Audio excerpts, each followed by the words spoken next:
Good evening. Welcome to Hunter Vigil. This is session 9. Today playing is Gail is playing Suzanna Crawford. Kevin is Gavin Korval. Jay is Eli Haak.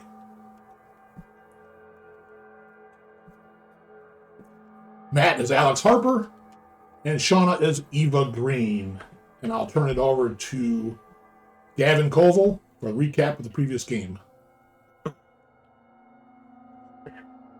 As a kid, reading Salem's Lot by Stephen King always creeped me out. Something about a vampire slowly infecting a small town like a hideous disease, turning friends and family on each other played on my fears. Come to find out, something like that is happening here in Webster. Eva and I received a mental call saying, "I am free."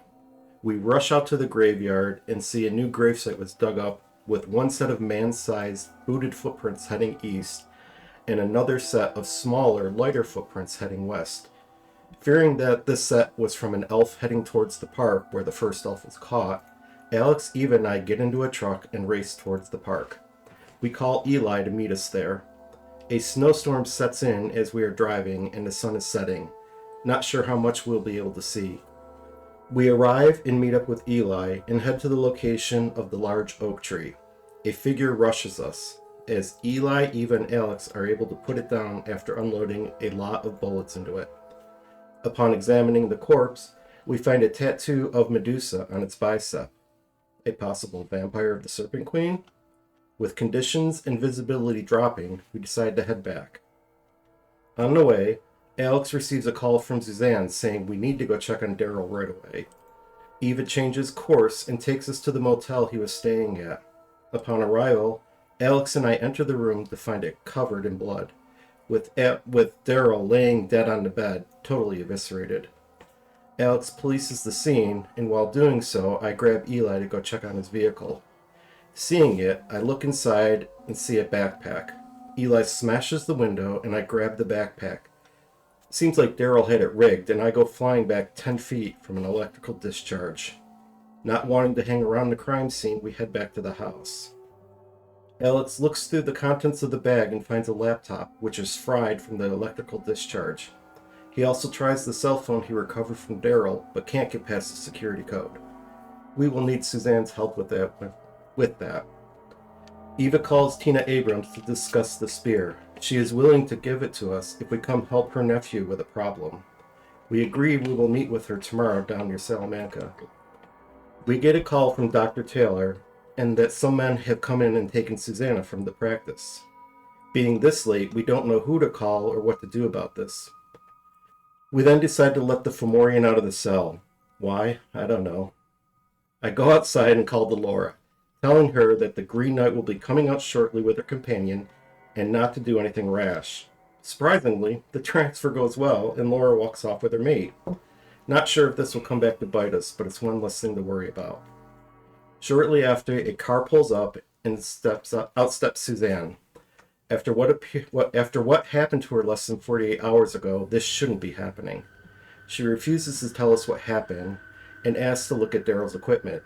The laptop is fried, and after some time working on the phone, she is able to open it. We find many pictures that he has recently taken at Lamora Farms.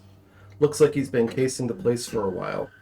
From what we can tell, it looks like there are 6 to 8 vamps there, one which Suzanne said is a white vamp. Not sure what that means. The next day, Eli, Eva, and I will head down to Kilbuck to visit Tina, while Alex and Suzanna will follow up on their leads here. What a shit show.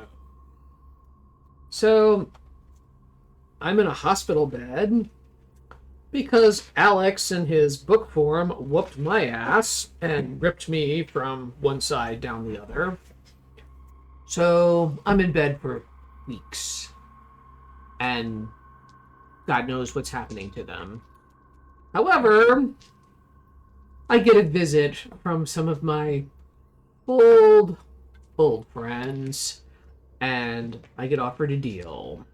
I sort of feel like that scene in The Godfather 3 where he says, I try to get out and I get dragged back in.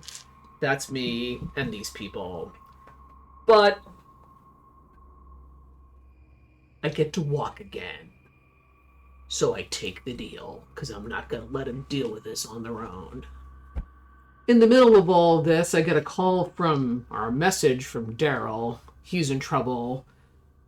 Try to get a hold of Alex. There's stuff going on. They're running around trying to kill elves. They finally get to the motel, and Daryl's been... There's no words for what happened to him. And, yeah. That's a big mess. And he's dead. Probably because of his involvement with us, more or less. And that sucks. I make another call and to make sure that hotel room gets cleaned up. Because no one wants to see that. No one's going to be able to explain what Daryl is or what they find if they autopsy him. So that's bad. And we certainly don't want the cops nosing around vampires killing people. So here we are. I have another operation, and I end up back at the house, and they're all scared to death of me now. And that's fine, because I really shouldn't be up and walking around. But it is what it is. I just want to get back to work and not really think about it. This motherfucker.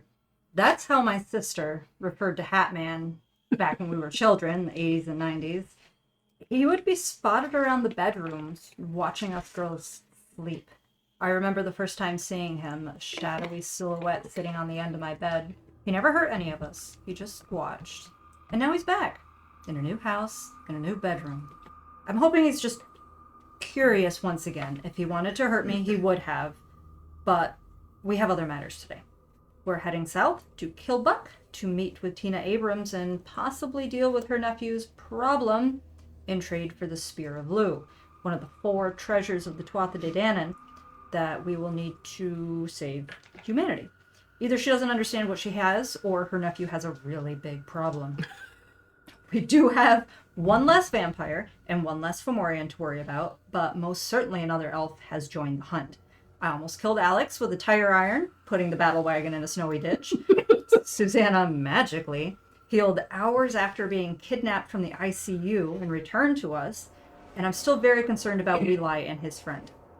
Gavin seems a little off today, and his way of dealing with troubles is in the whiskey bottle, and I'm not sure there's going to be enough whiskey in Webster.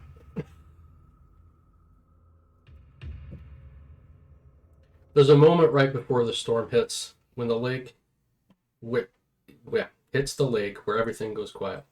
No birds, no wind, just the pressure in your chest like the world is holding its breath. That's what it feels like now. We set one thing right, one, and the universe immediately reminded us how small that victory was. Laura and her mate went into the woods, reunited, free. For a few hours, I let myself believe that meant balance. Like maybe the scales noticed effort. Like maybe doing the right thing still counted for something. Then Suzanna walked up the driveway. Alive. Healed but scarred. Wrong. That's when I knew the rules had changed again. People keep talking about it, but I see it clearly. Something is hunting hunters. Not just monsters lashing out, not random violence. This is organized. Purposeful, surgical. Daryl flayed open like a ritual offering. 6 mystics taken. A white vampire feeding on grief and faith like its currency. And worse, the people telling us not to touch shit. Disappearing into ancient books we didn't know they had. Alex stares too long at answers that shouldn't exist. And Suzanna almost pays the ultimate price for his arrogance and incompetence. Oh wait, did I mention hypocrisy? Gavin's paranoia isn't paranoia anymore, it's pattern recognition. Eva listens to the land, and the land is screaming back at her. Suzanna came back healed, but how and at what price? And me, I tell everyone I've got it under control. The farm, the money, the we. Another lie. Lizek watches all of this with interest, not fear. He doesn't flinch when I see bodies peeled open or when shadows talk back. He just asks questions, quiet ones, patient ones. The kind predators ask when they know that time is on their side. I don't like how often I agree with him. I went down that hole without thinking. I fired first at 4 Mile Creek because my body already knew the answer. I didn't ask if the thing with red eyes deserved mercy. I just acted, clean, efficient, familiar. That scares me more than the monsters. Because somewhere between digging graves and chasing elves through snow, I stopped pretending this ends cleanly. There's no version of this where we save everyone. There's no harvest without blood in the soil, my father used to say. Now I'm standing between gods, governments, vampires, and ancient hunts, with a shotgun, a ledger full of debt, and a war god whispering about necessary costs. But the hunt is awake, the doors are already open, and something looked at us in the eye and said, I see you. If I don't choose where I draw the line, something else will draw it for me, because the farm is still mine, the cell is still my responsibility, and whatever comes out of the dark next, it's going to have to come through me first.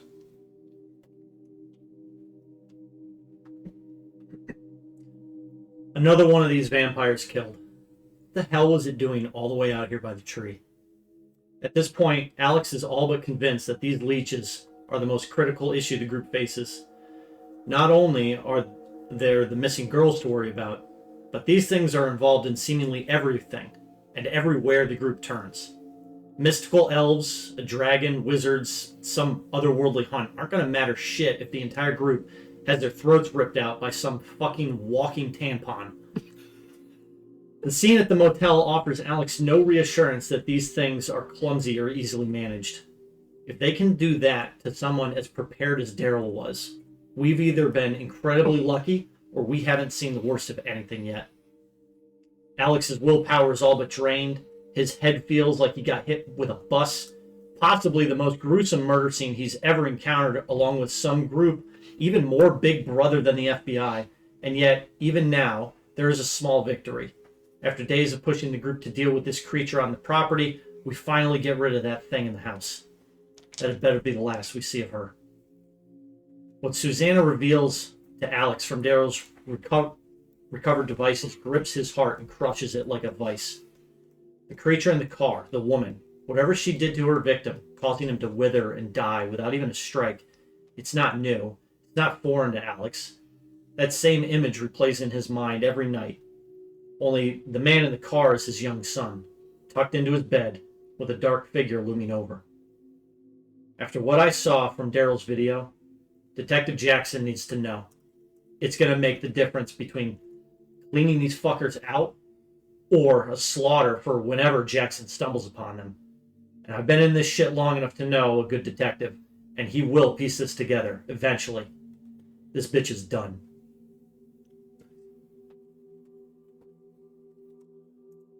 Thank you for the intro. The recap of last session, session 8. So currently it is approximately noon on Saturday.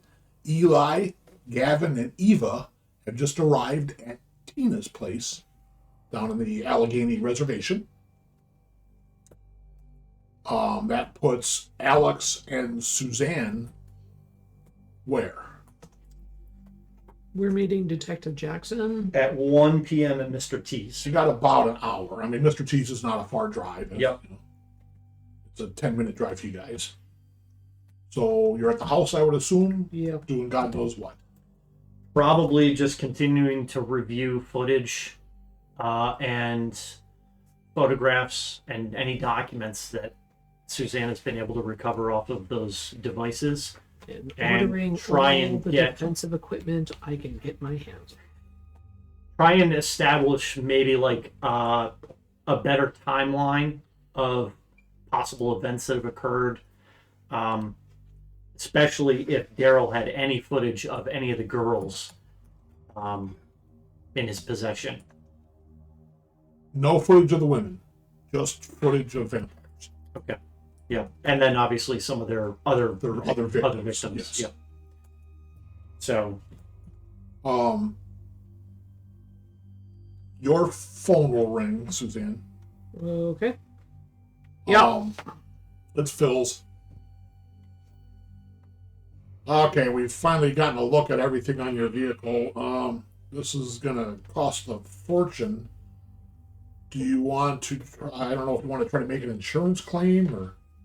No. I'll pay cash. Okay. I mean, we're gonna be in the line of probably $3,500. That's fine. Okay. I'll get the parts ordered today. We should see the parts sometime mid next week. and hopefully I can have it wrapped up a few days later. Okay. You're fine to fix anything up to $5,000 after that. Call me. I'll always call you. That's I just like clients to know what we're doing. I don't want to spend your money without you being aware. No, that's fine. But I appreciate that. Thank you and the trust. Have a good day. How many dots and resources do you have? 3. Okay, so temporarily drop that to 2. Or Okay. just put a check mark next to 1. Okay.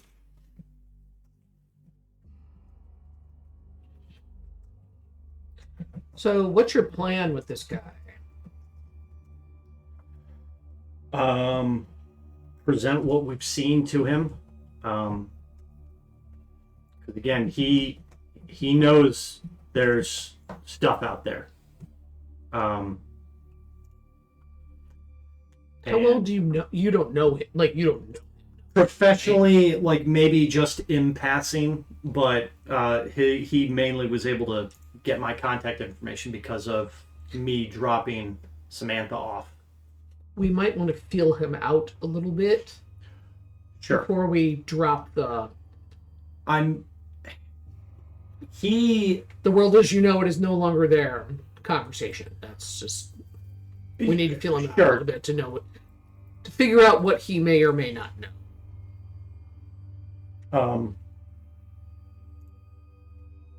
I'm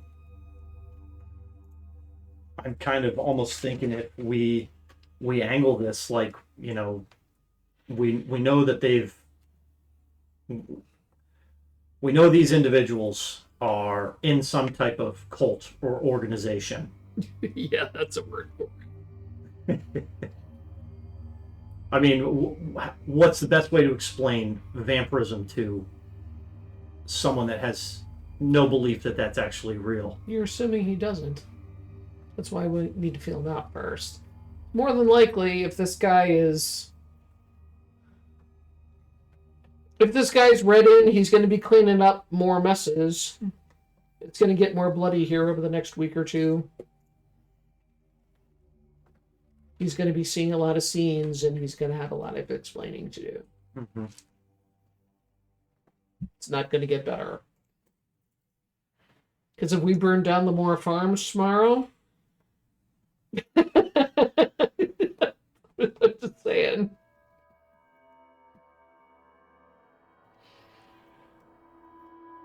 And trust me, I'm tempted.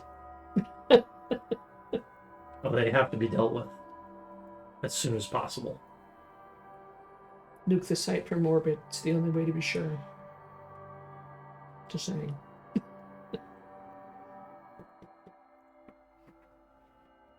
And we're going to have to see if we can find some more help. And I don't know if that Tyrone is worth anything or not.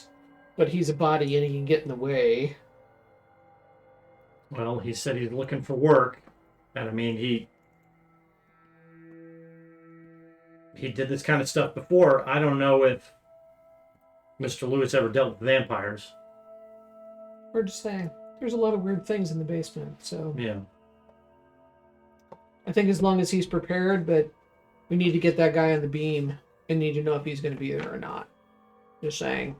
Because Marcy's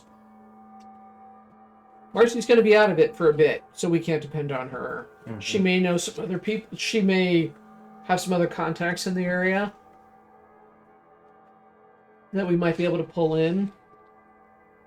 So, something to consider. We don't have to necessarily handle this all ourselves. No, I don't think we. One of them is challenging for us. Yeah. And I mean, trying to attack them during the day. I mean, well, remember we took that one house. The two it was during the day, so yeah, but that was I don't know the farm. You know, where's that in relation to like any town or anything. Right But off 250. Right in Ontario. It's right off 250. It's up the street from our house. It's close by. Less than 10 miles. yeah, I guess my main concern is what if there's a bunch of civilians there when we go guns a-blazing. I guarantee you there are no civilians there anymore.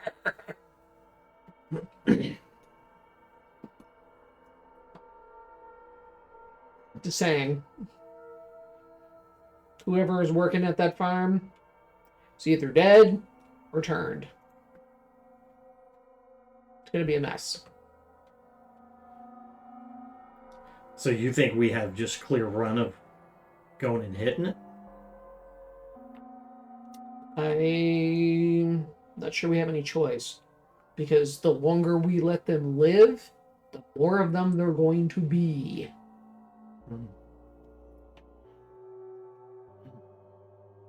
And that's them out killing people.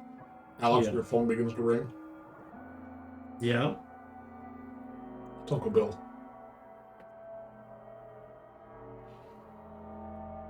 What the hell does he want? What does anybody want? I'll answer it. Hey, Alex, how you doing? It's Uncle Bill. Hey, Uncle Bill. What's going on? Oh, I had some good news. Dinner tonight, the Peppered Pig, 7 p.m. Got somebody I'd like you to meet. We'll see you tonight. Click and hangs up. Oh, Bill. Never change, buddy. Who's that? My uncle. I've got dinner plans. Yeah. Okay. Hope our killing vampires don't, conflict with your dinner plans.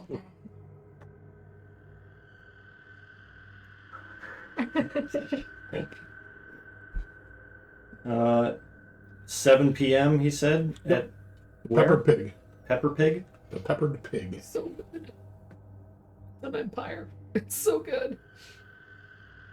Was Marcy at Dr. What's his face? Nope. Where did Marcy go? Marcy. Oh, interesting. I thought he took both of us. You did. Oh. You treated her and Oh, and then she. released. Okay. She I mean, wouldn't like beat up old as people. bad, yeah. Oh, she You- wasn't as bad as me? You went to surgery. I just didn't know if she was awful there just She was because of the beat up shape and she not was in. great, but she was not going to die as long as she got some treatment. Okay. All right, so you guys are kind of having those conversations. Eli, are we going to do the retcon? You want to do it now or after the Tina thing? Why don't we do it now? Okay. Why don't you just stay here and I'll kick all these guys out? Oh. Fine. We're gonna go get some treats. The other Jerk. Go in the other room. We're just won't take too long. Yeah. Me and Eli work out some stuff. So, Suzanna's going to show you something. Oh boy. Be good. Figure that's easier than dragging all the shit out there.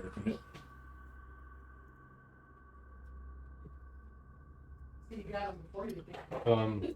Yeah. Shotguns have a bonus to close range. Point blank. Yeah. Is how many feet is that? That's a good question. I think it I want to was like say between 0 and 10. something like that. Yeah. So you tell me just a It's like second. me to you kind of thing. Yeah, it's gonna be just real close. How are we down? Whether you Uh, would have brought up something or.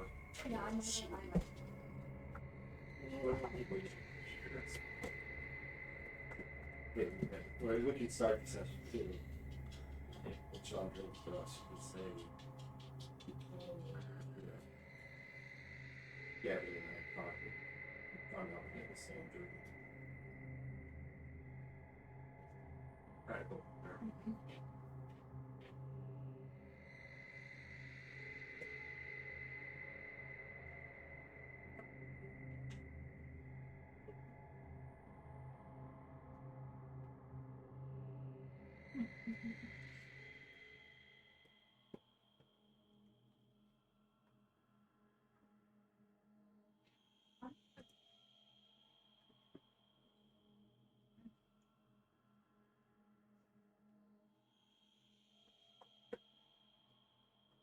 Look at that. Let's see if we'll do it here. I didn't hear that.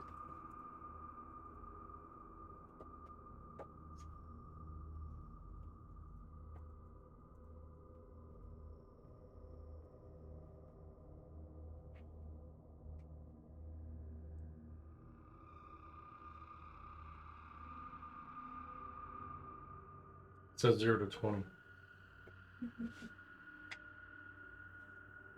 There was super short range. So you know how it's got the yardage or the Yeah, well, short, 20, medium, 40, 80? it's short, medium, long. I think what they do, if I remember, and I'm not 100% sure, but I remember, is that's why it's got the nines again. That's why it signifies the point blank. Because you don't have much range with a shotgun, truly. Mm-hmm.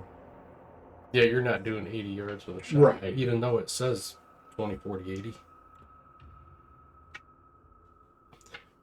Well, it's -2 dice, 41 to 80. -1 dice, 21 to 40. Yeah, as the distance pushes out. I don't know. That's a big for it. I don't want to dig for it. We'll just kind of keep going as we were going, and we'll look into that. All right, so you want to, that evening, I think around 9 p.m., you guys are pretty much free. You want to ring Marcy? Which night? Last Night night. before. Last night. Last night. Yep.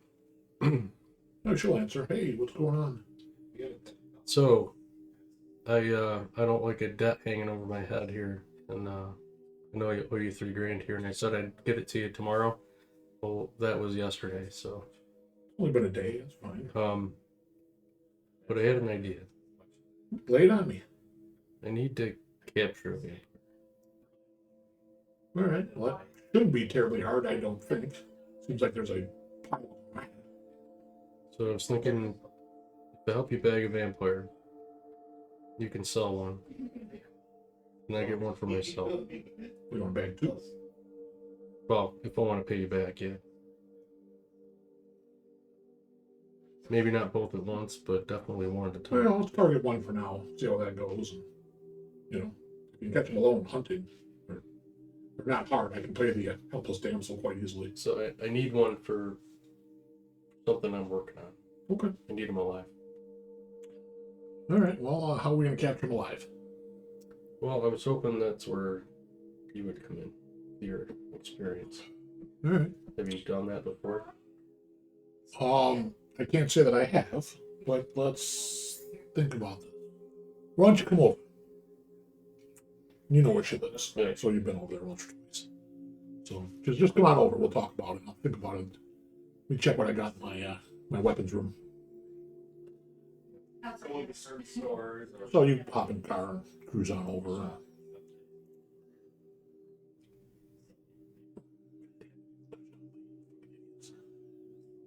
Yeah, so this is where Eva and Gavin are having their nightmare about the Hat Man. So I'm just gonna kind of sneak out of the house around. Yep. Just after everybody gets to sleep. I'm gonna push the truck to the end of the driveway Okay. because it's not the quietest. Yeah, we'll see. Whatever. Either way, you manage to get out. So you get over to her place, a few minutes later, and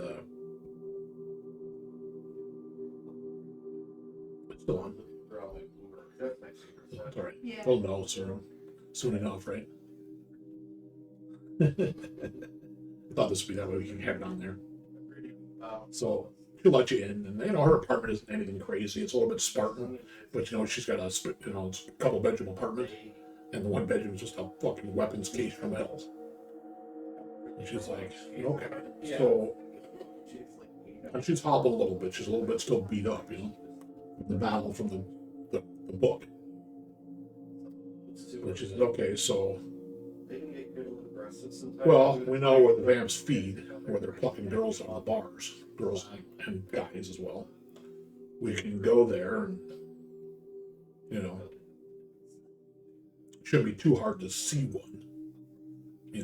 Anyone who's heavily, all fellas are preying on the ladies there, but, one that takes it a little bit beyond, and we just insert ourselves in there taken back to my car, what his car, doesn't matter.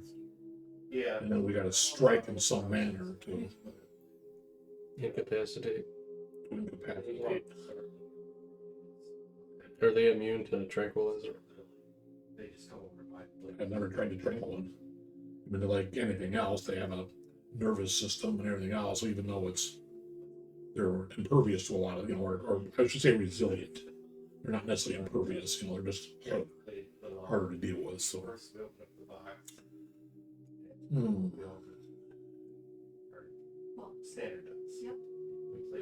So, I'm thinking to myself, there was a point in which they were testing that silverware on the elf.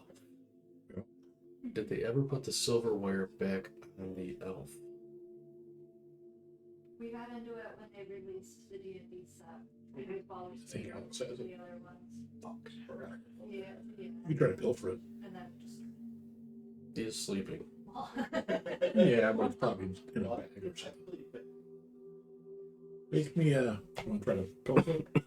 Make me how about a wits plus stealth or wits plus larceny? I'll let you maneuver either one.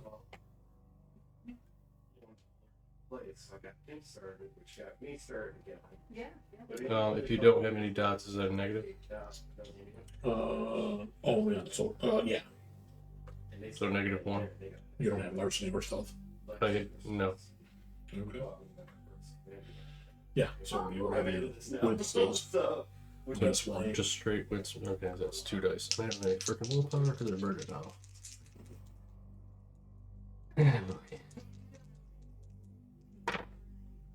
Nope. All right, you go to his backpack, but you reroute it and there's nothing in it. What is it? There's nothing in it. You can't remember.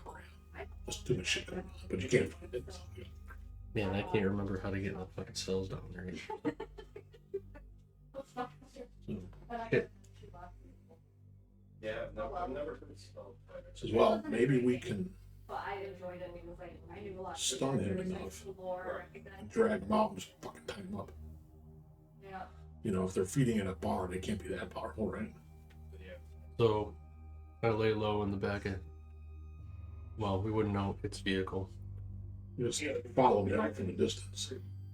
See which vehicle I'm in, and I'll drop a stun bomb, flash bomb, between his legs when he starts to do his thing. And then I'm yanking on the thing, throw him on the ground, fucking like steer wrestling. You're a farmer, you're a steer wrestling? Not that kind I of fun. can't say that I have. Not that kind of farmer, but I You're good with a rope. figured it out. This could come in handy later if you survive. That guy smiles at you. What else are we gonna do then? Run that rope around him pretty quick. Try to be fast about it. It's like I could be running. Be nice to have a second another person. Got anybody you can lean on? You're it. Yeah, well, if it goes south, then it needs to be the guns need to come out. Oh, yeah. It is what it is. Go down to the bar.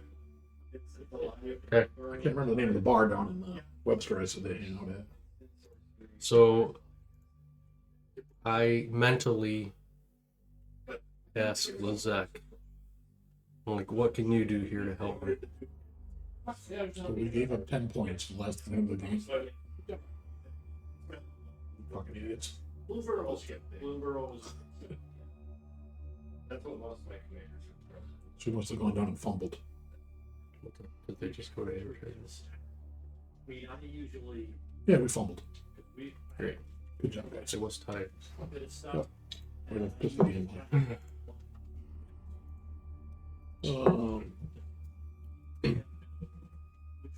off. So I asked Lizak, is there anything that you can do to help me here? Boosting, my abilities. Secondly, do I need to have this ritual ready to freaking go? So when I bring this sacrifice back, it's on, and I do it. 'Cause I don't have anywhere to keep this thing. No, I can do the ritual. I'll walk through the ritual. Do I have it all set up? We got the altar set up, right? Yeah, we just gotta take him to the altar. We're gonna blood sacrifice from the altar. Okay. I'll walk you through it.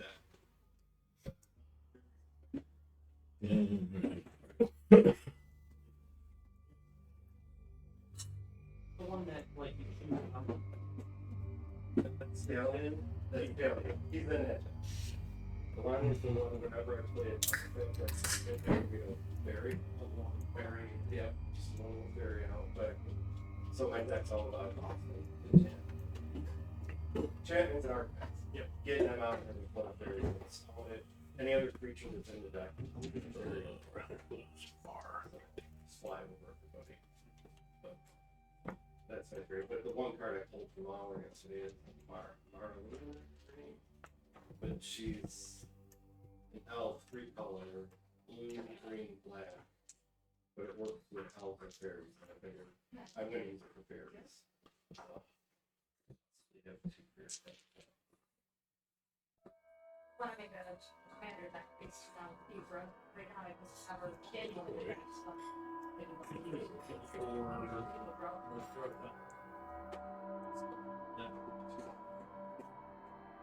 No, it's not really super competitive. Muldrotha is not really CEDH viable, but it's just so much synergy in the deck. So that deck, I mean, obviously, but he was playing online. It must be so iffy. Yeah, it is. Can't believe we gave up 10 fucking points last minute. Yeah, that's gonna help us win fucking more. So Cook fumbled once already to score it. I don't know who fumbled the second time. Not helping us, right? No. So I had pub 235 in Webster. Get rid of Frog and it's just like Alright, so you guys go there. You know, it's Saturday.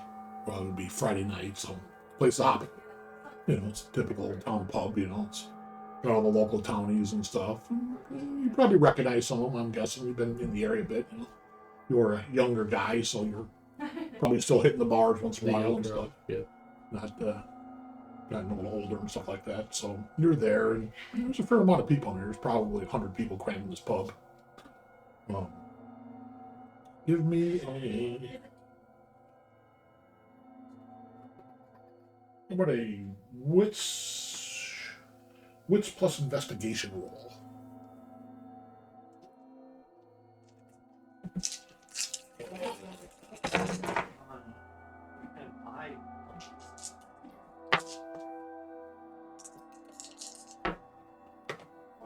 Three. Okay, Mercy has 3 as well. So, it doesn't take you guys too long to pick out a, you know, regular looking guy, younger guy, maybe in his 25-ish, kind of shaggy, longish hair, you know, big giant beard that's, you know, because nobody shaves that shit no more. You know, blue jeans, you know, all right looking guy. But he is fawning all over this little blonde who seems a little bit disinterested. But as you guys are kind of watching him, then she kind of, you know, it's like he really focuses on her a bit. You know, put the on her or something. You're like, that's got to be a fucking vamp right there. And she agrees with you. Mark says, all right, I'm going to push her out. Slide in. And he should have no problem coming after me because I can change my bandage and a little blood still. So, I won't let him get me alone, though. Otherwise, you'll be, you know, you won't be having any fun later. So, all right, keep an eye on me. Go on over there. Is it on Power Boulevard? Yes. Yes. And he'll kind of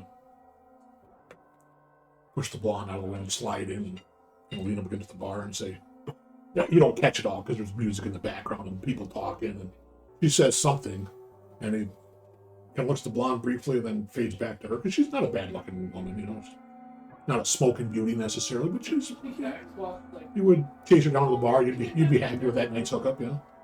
And so it doesn't take too long before he's buying her a drink. She's kind of nursing it, you know, she's giving you a thumbs up behind the back and stuff. And maybe 30 minutes or so, they're heading for the exit. So he takes her out, and he kind of goes to the far back corner of the parking lot, and you see he's got a pickup truck You know, typical older Chevrolet, a little beat up. Whatever. He climbs in and he's sitting there talking, and you're kind of creeping up. And you don't have any stealth, right? No. Okay. Give me a wits roll. One. Well. One. Okay. So, you know, you're kind of hoping that she's holding his attention enough because you're like, I'm not super sneaky, you know. But you kind of get around behind the truck, but not where it's mirrors, and so you're just off kilter a little bit, kind of duck back behind some bushes and shit. And so you're about like here to your car away. That's about as close as you think you can get without risking it. And, you know, so you can see him talking, and he leans in, and boom! Flash of white. All right, I'm there. Run up, rip the door open. All right, so give me, and you got your rope out, I'm assuming, and everything else, right? Yep. All right, so let's have a dexterity plus weaponry. Do I need a strength thing to get him out? No, because it's mostly Gail. I'll let you use dexterity or strength, whichever one you want. Yeah, strength. You can do weaponry or athletics. Athletics. Okay, and then add one die in for the rope. And I have strong back and fast reflexes, both. Fast reflex will let you close, so that'll give you a little bit of extra time to get this accomplished. Okay. So you'll need a certain amount of successes to subdue him, to bind him completely. It'll take her one round to get out the round. And what'd you say for extra dice? One extra for the rope. He doesn't get any defense with his stuff.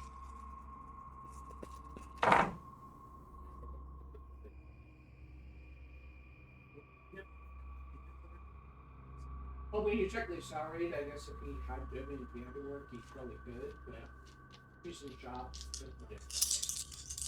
You know, stuff, servicing. Damn it. Can never hit on the fucking rerolls. 4. That's pretty good. You're like, basically start at the leg, you're working your way up, you're about halfway up. So she runs around and kicks him in the face. And roll attack. You can re-roll again. Yeah, so she kicks him in the face. You see like teeth fly out of his mouth. So roll the same roll again? Yep. And she's laughing. She's like, oh, I sure hope he's there. Well,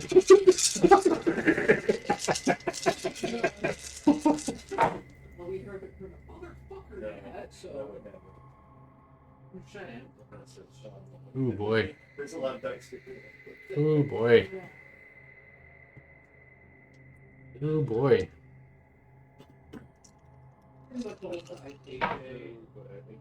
Damn it. 5. Okay, that's good though. All right, so you wrap the way around his neck and you run all the way down the second time. And on the final one, where the rope right through his fucking mouth so he can't fucking talk. Yeah, not a problem. She's flopped him around, slid a freaking bag over his head, like a burlap bag, and then she's pocket it on his fucking head.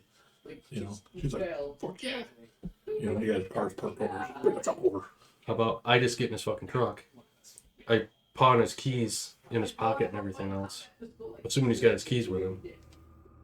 I just fucking throw him in the back of his truck and fucking take his truck, and I tell Mercy to grab her vehicle and follow me. Okay, that works good. Takes you a Instead bit of trying to have to get him. Takes you a bit to get the keys out of his pocket because you guys got so much rope around. Yeah. You're like, fuck. He's like, you know, but either way, you drop it in the back of his truck. Well, did he have his keys out because he had to get in his truck to get in with Marcy anyway? It wasn't locked. It was like a fucking 91 Chevy. Like mine. Yeah, very shit. It's like a old farm truck or some crap. Do I have any bashing left, or did that leave? How I had much like 2 bashing. You get rid of one. And when Lizette gave me the extra endurance Stamina. or stamina, I never upped my freaking health, so I had 1 extra health bar. Okay. So just get rid of 1, you said? Yeah, just get rid of one. We'll say you kind of accrue 1 blood round of the concrete, wrap this guy up. Because the bashing goes away as long as you're kind of half resting. The other one will go away. Alright, so yeah, she'll follow you. Where is she going? Follow me to the farm. So she'll follow you to the farm. You drive in, time park, traveling and, and you know, whatever. But can't go anywhere. when you got No. yeah, So you pull into your place a few minutes later, around and back one of the old outbuildings that you guys don't use, just really a storage place. And you drag them out, and you know, is she following you in? Well, I think this is probably where You have to decide if you want her to know. I just want her to help me get into the barn. Okay, yeah, you can muscle them into, or into the storage facility. Maybe we'll say it's a small room that's in back. Yeah. Where you could lock stuff up. And for extra fucking measure, I'm gonna stick another fucking thing of rope on him. Okay, yeah, you spend a few minutes and slide them some more rope on 'em just to make sure. Yep, Mhm. you got them. Let's just say, okay, well, do you want me to hang around or do you want me to get? I think I'm okay for now. Yeah. I got something I'm trying to do for the group. Okay. That's probably best if you don't know all the details. All right, not a problem. So she'll kind of move in and give you a little peck and say, all right, well, maybe tonight's not the night, but soon we need to get together. I got a lot of pent up frustration. I got your number. You're gonna be able to get back okay? Drive this truck or whatever back to the pub. but he doesn't. I'll figure it out. She doesn't Okay, stop. sounds good. Have a good night. Or Wendy's just not. She's. All right, so Well, I mean, she also. what's that called? Well, That's she great. thinks it's like playing video. Nice and simple. Good plan. Easier than I thought it was gonna Let's be. take him back, lay him up next to the altar, Well, my son's playing put his video. back up against him. Yeah. Alright, before we do this, I mean, maybe we should have had this talk before I bagged this vampire, but this master you work with, are you beholden to this master, or is it, like, are you aligned with him? Are you evil? Is basically what I'm asking. Like, by doing this ritual, am I now selling my soul to the devil and giving up who I am? You're not selling anything. Have I made you give up anything? Well, not yet, because we haven't done the bonding. Right. The only thing that this ritual is going to do is you've agreed to bond with me. Now we're going to open up a power conduit to my master. He will funnel power to me, and then I will give you power. And I will be in control. Yes, it'll be just as it's been. The only difference is he can power, which will open up your understanding. What else can you do to me from afar? She never knew what role playing was. Didn't understand. Your master. I don't know. Maybe he's a god. Can he give me commands? Well, I mean, he can give me commands, but it doesn't. Solo pretty much, but He doesn't say, fall asleep. I don't just fall asleep. Am I a vessel for evil now? Good and evil are perspective. Is he going to do anything that is going to be counter to the goals of my self? I don't think so. And you still have free will. You still have free will. And I'll be able to end this bonding if I so choose? Or is this permanent? I don't know if it can end. I mean, I've given my life to him. So we play. I exist because of it. He gives me a tiny, tiny bit of power which leads me. That's why I live for him. Wait, she's a Then why did you originally give your life to him? It was nothing. He gave me life. That was a thought. I don't understand all that. You've seen Puzzle. That's also a gateway. Why do gods exist? People I can't have a answer bunch that of question. blocks. Sure you You can can. flip over a card. Do you believe in higher power? Well, I guess if Now you do, right? But if gods exist only because somebody believes in them, then do people need things to believe in? Whether it's a hero, a higher power, yeah, whether they exist or not. whether they exist or not is irrelevant. But if you believe in something that it helps you, then that's a good thing, right? Yeah. very simple. Like non-muggle people. I guess. Muggles. So- Yeah. Your thoughts Right. give beliefs. It gives people things to believe in.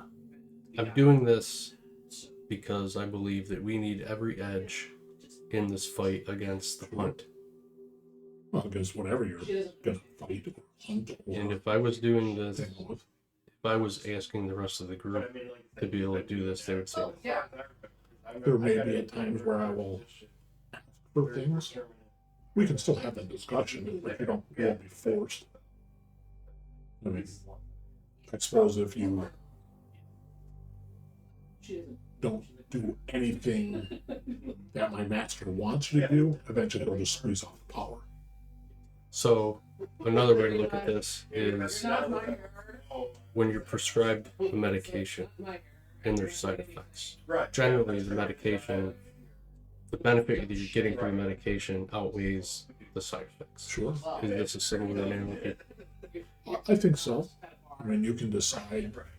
The master's going to tell me what he'd like done, or what influence he'd like, whatever it is. Then I will relay that to you. And then we decide how to go about that. I'm doing this because I'm not a bad person and I care for the group that I'm in and I want to make a difference in the world. And I believe you can assist me. No, not as much as me. Jay and I were talking Whatever belief you need. See how that's spun that right back to belief again. What I would not want this to turn into is I'm hindered in doing the things that I need to do. Well, in no way will we stop you. I'm not going to stop you to do something. I can't. Oh, yeah. I have no control over your upper powers. You know, your sentience and your thoughts. Those are all yours. I mean, I haven't. All I can do is give you my take on things and say, hey, we should do this. If you don't want to do it, you don't have to do it. Okay. I can't force you. Enough talking, because if I try to rationalize this anymore, I'm going to say, you know, I'm just going to kill the Harper or turn him into Marcy to collect a bounty, so let's fucking do this. All right, sounds good. So he'll tell you to prop him up there where his kind of back to the little altar. And he'll say, all right, open his shit up a lot and carve these wounds upon it. You know, you got your little buck knife or whatever you got. And he walks you through carving them. He says, okay, recite this phrase a couple of times. And the wounds start to burn up. Well, you can't really scream because it's all tied up. He's all right. Now, cut that throat. And that blood's going to go right up against the altar. Remember, he's already dead. So in essence, we're doing a mercy killing at this point. We're just using him. Better to use him than something else, right? Mm-hmm. Two of them. And you can cut his throat. And you feel this, as that blood splatters down across the altar and everything. It burns up. And you see it like shooting up into the sky almost. Now, granted, you got a ceiling, but it shoot up into the sky. And you're like, almost like, you know, they say Red Bull gives you wings. You're like, it's like being born again or something, you know, and it pulls you off the ground. You know, like, you just feel this flood of energy. You're like, whoa, and then you off the ground. Like, whoa. There's a rush. So the whole ritual probably took it. So when you look over and, you know, it's just ashes. Well, no, because it was weird, because we're like, okay, you know, it's like... You were now bonded to this, like... The table, how we, you know, like... You know what I Nice. mean? No offense to you and Jay. After the recording, I touched the shit out of that. Well, yeah, it's... Yeah, just like... Just the people just said that it would have been some... It was just the way it played out. Yeah. Alright, anything I need to add to my sheet immediately. So, but it's like... But losing two, and you know how hard it is to find. No, because we already talked about it. So you can that night if you wanted to raise it. Like, Just like anything else, you only raise one time. You can't go for it.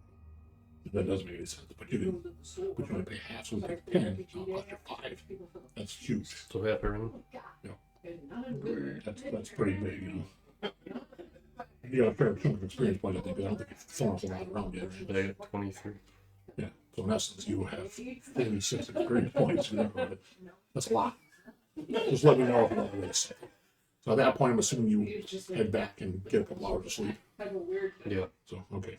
If you're having a hard time being tired, So I'm up the next morning and heading off. A little tired. You can get rid of your bashing damage. God. Thank you, God. She's like, oh, it'd be fine. I'm like, oh, yeah. You dodged the bullet. It was hard because, like, when we came in San Diego, when we were just more people in and out, just because of military and school, and young school. People in and out of the game and whatnot, and we were doing but nothing was free. How you doing, buddy? Still around. Those Wheeleye do. Heard a lot of dice. No, I just think it's whoever the god is. Yeah. He's not eating. No. Because hearing Jade's recap, which was phenomenal. Yeah. It's just like, you have no idea what he's talking about, which is great, you know, because we got all these secrets. And You hear it. yeah, we're here. Yeah, now we're here. Yeah. Well, that's the part of the podcast. It's like, what the fuck's going on there?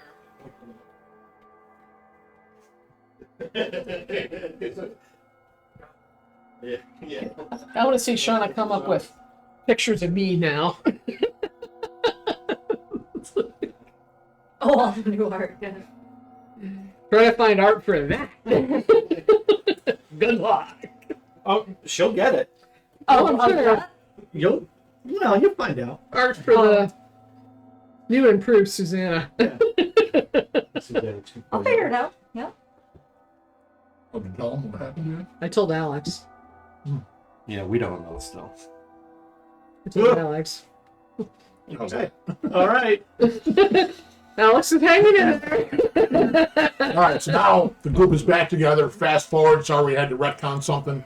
As everybody knows, Eli/Jay was battling the flu last week. That's why he was dialed in from home and was kind of struggling to keep going. So he had a couple hours window, so we had some stuff he wanted to do. So now that's out of the way, we're back to Eli, Gavin, and Eva have pulled into a pretty decent place down in Hillbuck. And we were assuming that we got to chatting about the Our shared dream. You have a 3-hour drive, so Yeah. it's not a quick drive. Right.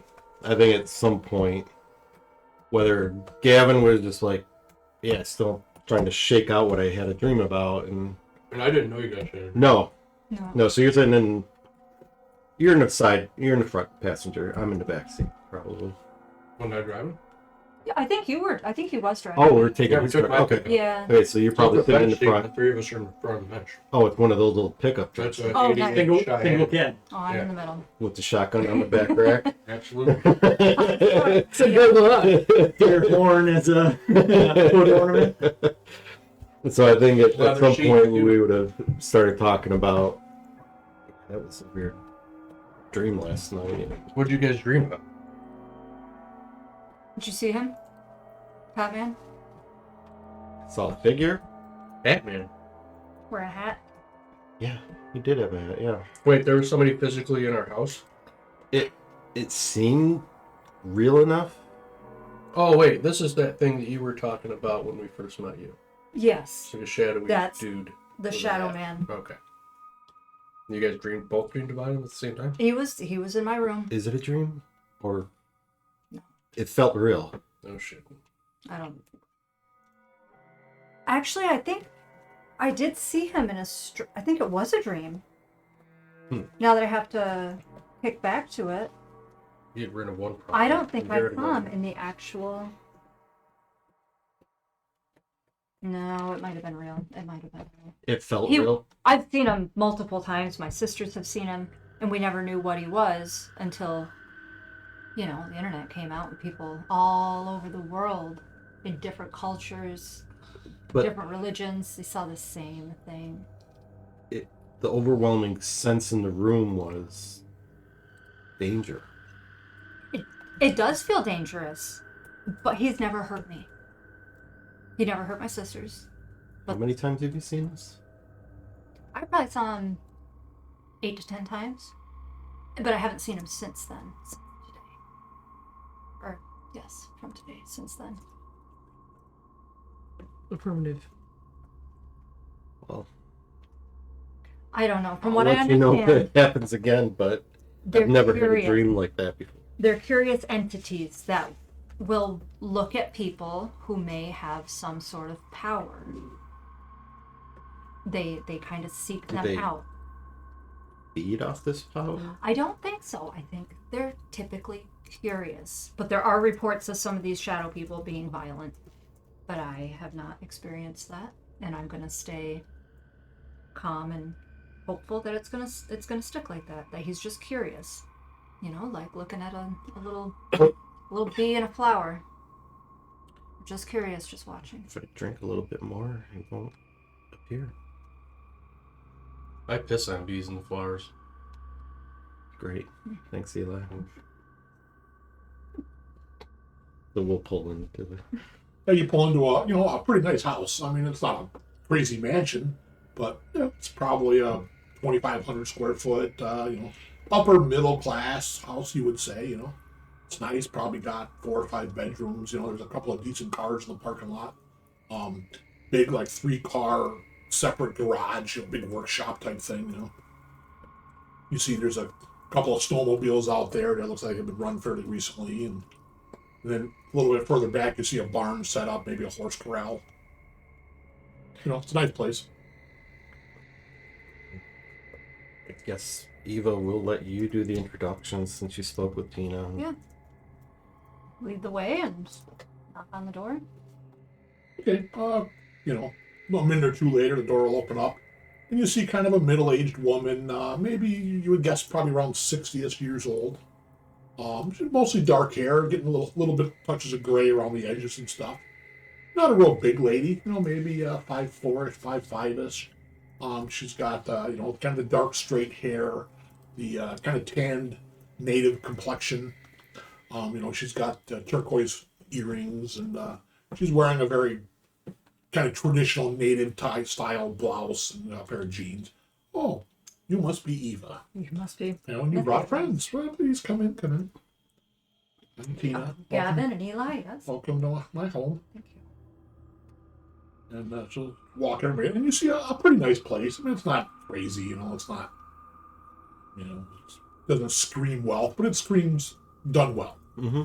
There's nice chaises and some, it's got a very American Indian theme to it. There's, pictures. It's like authentic weaponry hanging on the walls. Some of it, obviously, it's probably ornamental, you would guess. And she'll bring you over and sit you on a couple of kind of suede couches and big flat screen up on the wall and everything that's off. You can hear a little bit of music playing in the background, and it's some kind of classical music, or just playing lightly in the background, and you don't really hear much else. You'll see the corner of your eye, a little dog will come out and look around, maybe a little Pomeranian or something like that, a little furry guy. He comes out, kind of looks at everybody and goes and heads back. He's like, all right, you didn't bring any food or something. So Cooper. And she's just gonna get anybody coffee, tea, soda, beer, water. That'd be Fine. wonderful. Water's fine. Very good. So she'll go to a pretty nice kitchen and get a couple things set up, and a few minutes later, and she'll just make kind of light chit chat. She's just talking to you, and you guys kind of sitting around, and she'll bring out a tray with some cookies on it, and she'll bring out some coffees and waters and different whatever you guys ask for, and set it down and hand it out. Please help yourself. There's more if you want it. So we had a very interesting conversation, me and Eva. Can't say I've talked to anyone quite that forthright before. And you told me that we had a magical spear. We believe so. Okay. And I know what you're talking about because we had it on display. It's actually still on display at our cultural center. Oh, okay. Not a big deal because, we periodically change those displays. Usually they sit out there for 90 days or 6 months or however long we feel it should be there, and then we change it to something else. There are... I'm trying to remember the conversation you had completely since it's been 2 weeks. Talk about the door being open. Yes. Wide open. Yeah, she pretty much was like, that's a metaphor. Well, actually, Yes. maybe that was also your grandma that you, Grandma May, right? I mean, it was Tina that It was the Tina. metaphor. Yeah. Well, Tina will say yes. There's keepers of the western door, Yep. and there's keepers of the eastern door. Those are the metaphysical gatekeepers of the tribal lands, if you want to call it that. And they're there to, in the olden days, were there to guard against problems, demons, spirits, these sorts of things. Usually, they were wise women or shamans. They might stay near the eastern or western borders of the lands claimed by that tribe. And this was very much a Seneca, maybe Iroquois, Huron, the tribes that had control up in these regions.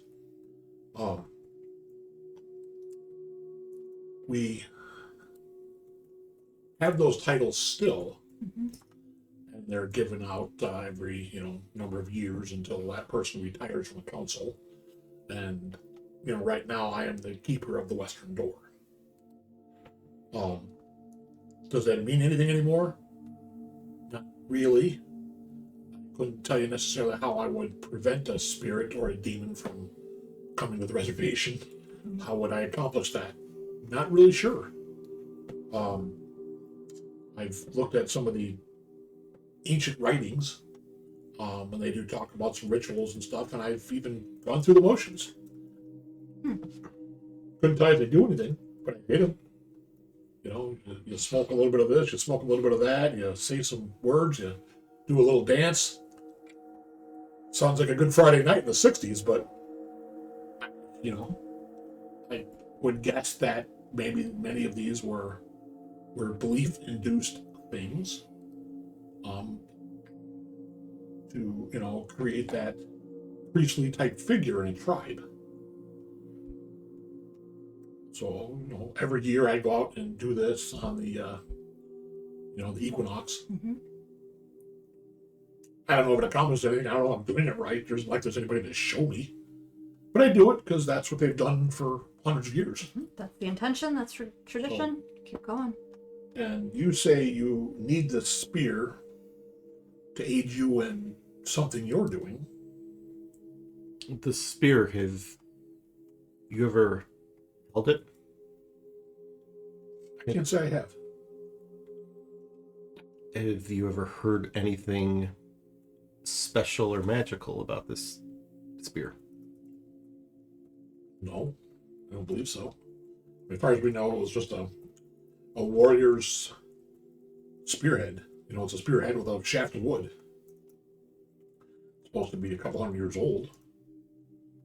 But I can't, I've seen it, I've looked at it, I've walked by it 100 times. But nobody's ever said anything remarkable about it other than it's old.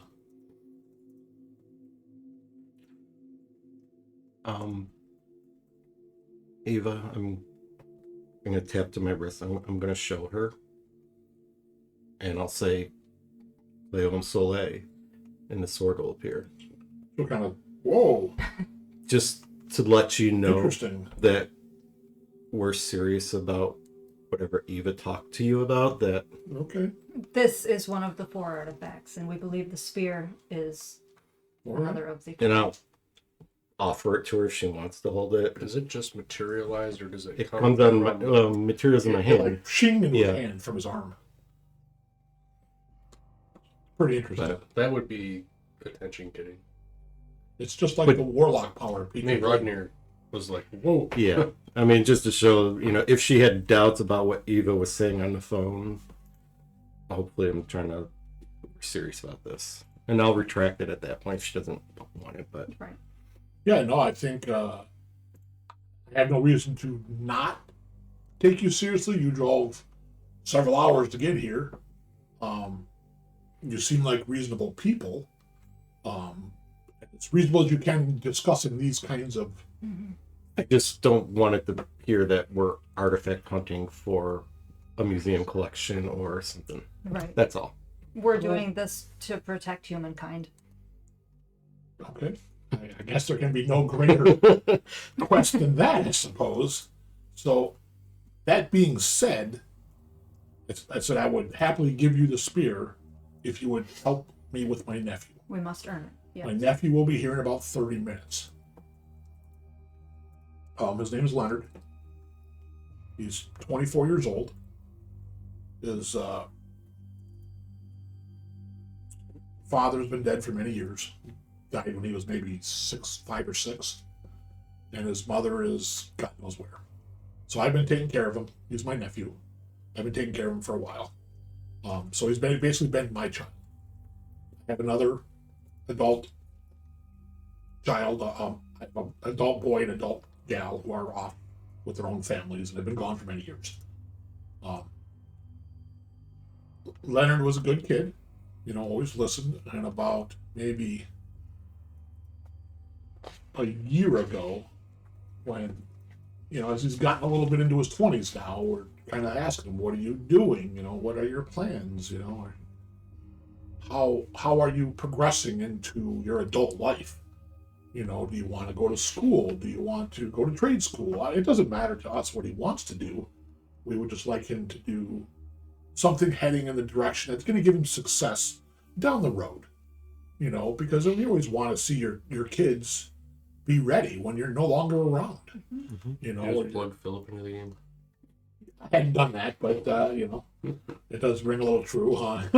Unfortunately, so I feel figured out. He's just in the in-between, But he says, he's been a pretty good kid overall. He's always kind of worked, and he does work currently.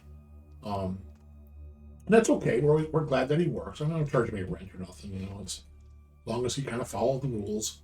But about a year ago, when my husband started kind of asking him about, hey, what are your plans? Have you thought about these different things? Like, so he's just working in a warehouse. He drives a forklift and unloads trucks. And if he wants to do that, that's fine.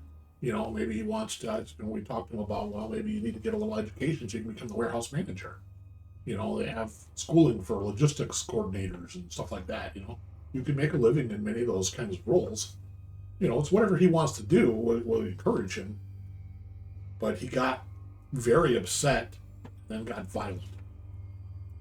Now, my husband is a bit older than I am. And, so they got into a bit of a physical altercation. Leonard's he's a young man. He's in the prime of his life. And my husband no longer is. My husband's in his mid-70s. And obviously things went kind of poorly. And not that he hurt my husband terribly bad, but it got to a point it never should have. And my husband didn't initiate it. They were just talking. And it's like he flipped. And they just got in this, he hit him. And Leonard lashed out and struck him and, kind of roughed him up and stormed out. And we didn't see him for a couple of days. We figured he probably went to his girlfriend's or whatever, which is fine. And so then he kind of came back and he apologized. All right, we kind of let it lie, okay, maybe he's got other things going on. You don't know. Everybody reacts differently to the pressures of life. And, but things haven't gotten better. He's gotten very physical multiple times with my husband. He's broken his arm. I just beat him up several times. He's been violent several times. Yes. That's once every few weeks. And to the point where my husband basically just stays away from him. Okay. How do you live in your house when you have to stay away from someone in your house? You say he's going to be here in 30 minutes? He's going to be here in about 30 minutes. He's going to come by and we'll change from work. He's coming back from work. Mm-hmm. He'll change, get cleaned up, and then he'll probably go to his girlfriend's where he spends the majority of his time. He's got his bedroom in the back, and that's fine. I don't want to kick him out because I think there's a problem. Now, at first I thought maybe he was on drugs, but I don't see any evidence of that.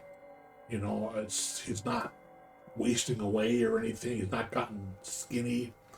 He doesn't seem to be having money problems necessarily.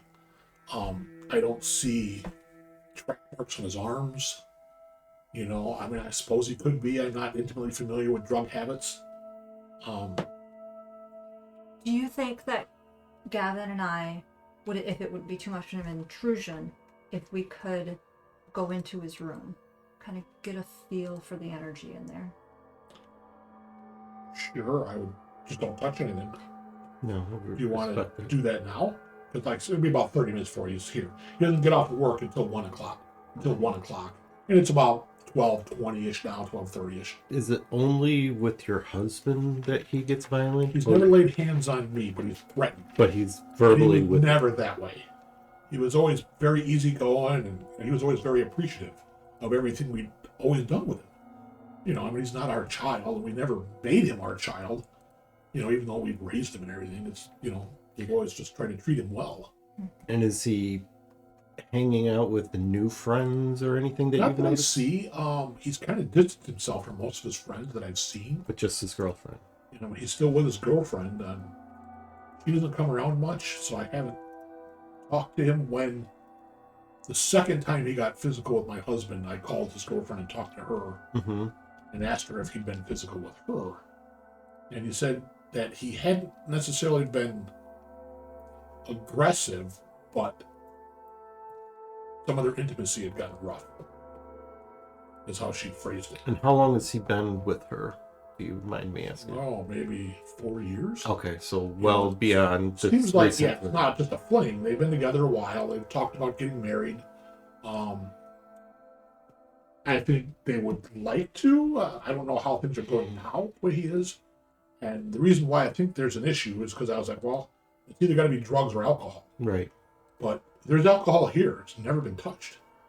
I mean, we're not big drinkers, but, you know, we'll have a glass of wine sometimes, or you know, a little bourbon or something, you know, cosmopolitan. He's like, Alex looks at Lynn. I mean, You the know, Gavin. my husband will, you know, he'll drink a little beer and watch a ball game here and there, you know. But, I mean, neither of us have been big drinkers, but there's always a little bit around and we have company and stuff. None of that stuff's been touched. And if he was really deep into that, that would have been cleared out Yeah. quickly, I would think. Yes. You know, so maybe 4 months ago, 3 months ago, him and my husband were having a pretty heated argument. And I kind of, this was actually in our bedroom. And I happened to come in, and I was not here at the time. When I came in, we have a big mirror that sits above, like my, I don't know what you want to call it, like my makeup stand. There's a big mirror there. You know, back in the day when I would, you know, doll myself up to chase the fellas, you know. And when I came in, I saw the reflection of Leonard. And it was not Leonard. There's something else in him, like he's possessed or something. It's dark and malevolent, like there's a demon in my nephew. That actually makes things easier. Believe it or not. Well, Can you help me get this creature out of him? He's a good boy. I think whatever's in him has made him not. I don't know much about demon exorcisms, but we could certainly research it. I'm afraid to confront him directly. 'Cause Yeah. it might come Well, out. plus we're strangers to him, and Mhm. it's more likely that he'll react violently Sure. to us in a situation like this. I only happened to see the reflection in the mirror. That's the only reason I was like, what the hell is that? what did it look like? I mean, it looked like a person, but, you know, it was kind of the same size that I could tell, but it was dark complected, red eyes, you know, kind of like a pushed out brow, like a Cro-Magnon man or whatever. You know, thick hair that was kind of like waving behind it, even though there's no breeze. You know, like I said, I didn't see it all. I only seen from the top up, but he had, you know, longer arms than a human, and like points out of his elbows and claws, like a demon. This may sound weird, but did you smell anything when you saw him? Yeah, smelled Sulfur? Yeah. Eggs, rotten eggs. rotten eggs. So I What think did that it's tell you? demon or something. I'm nodding to you. I'm not talking. She'll stand up and say, "If you want, I'll take him to his room briefly, but just be careful. Don't touch anything. You'll Yeah. get all wound up, or I just don't put things on place." And she'll take him to the back of the house. Like I said, it's a pretty decent house, you know. You go back there, and you know he's got a, you know, she'll open up the bedroom, and you know you see a nice, you know, big like What do you think? California king bed, and you know there's a couple of deer heads on the wall, white tails. You see there's a rack with a couple of rifles. There's a real nice bow hanging there. There's a lot of outdoorsman style, you know, stuff. You see there's outdoor life or whatever magazines kind of flittered around. I mean, it's tidy for the most part. Just a couple of lamps. There's an older style stereo with a bunch of like CDs. Much as you expect to find in a young man's bedroom. It's pretty tight. There's a game console. You can see a couple like maybe Nintendo or PlayStation controllers sitting on a desk. And there's not a giant TV, but a decent sized TV. But it's like I said, it's fairly tidy for the most part. So she'll say, "I'll leave you to it." She'll kind of step out. I want to kind of like sit on the bed, just my hands out, close my eyes, and just open my mind. Feel for it. Yeah. Just try to. Gavin, why don't you give me a presence plus rule boy, expression or empathy, whichever you choose. With these two in expressions too, so I have 2 in both.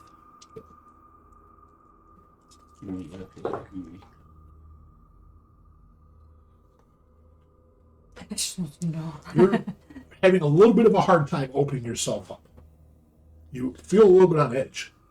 And the aura in the room is not good.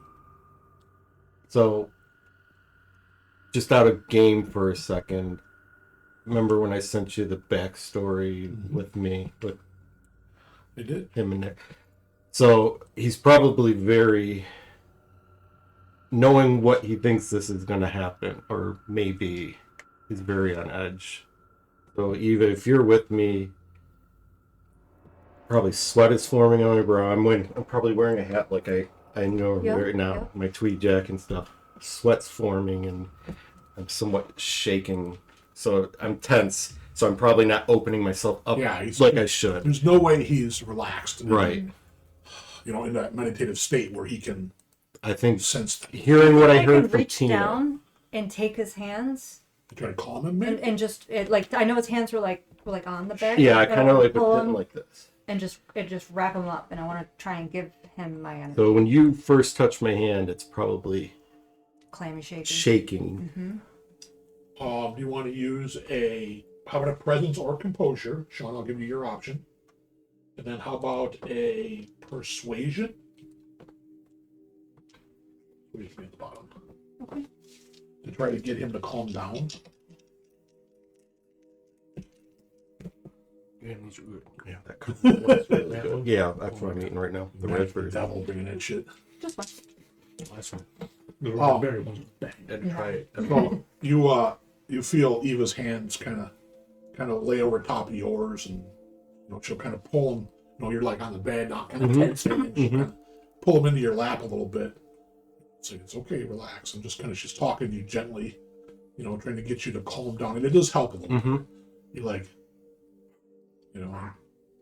Bad timing, Cooper. Got the Pomeranian downstairs. Yep. and he's down in the family room.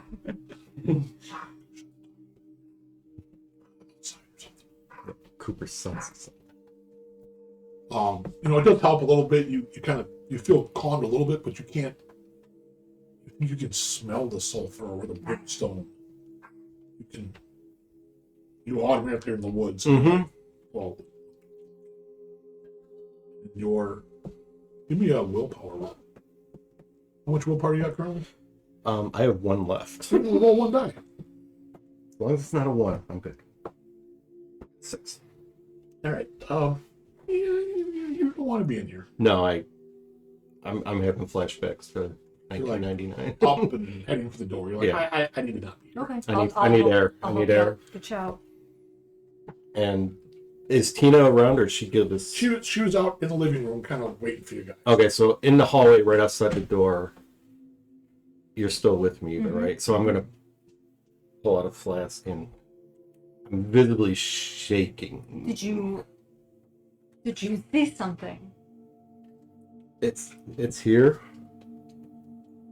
Did you smell anything in there? No. I was more focused on you to make sure you The stayed smell safe. is in there. That sulfur egg smell she mentioned is here. Yeah. Do you suppose it? Do you think it maybe came in from an item, or do you think it attached to him? This is going to be hard to figure out. I don't want to upset him when he's here. So occult folk rituals are my skills. In everything I've tried to research over the years, is it more attached to a person or an object versus... I mean, occult rules. What about intelligence plus occult? I think you got a specialty there. Yeah, I should not fail this roll. Yeah, you've moved out into the hallway. Yeah, so Or chatting with Evo.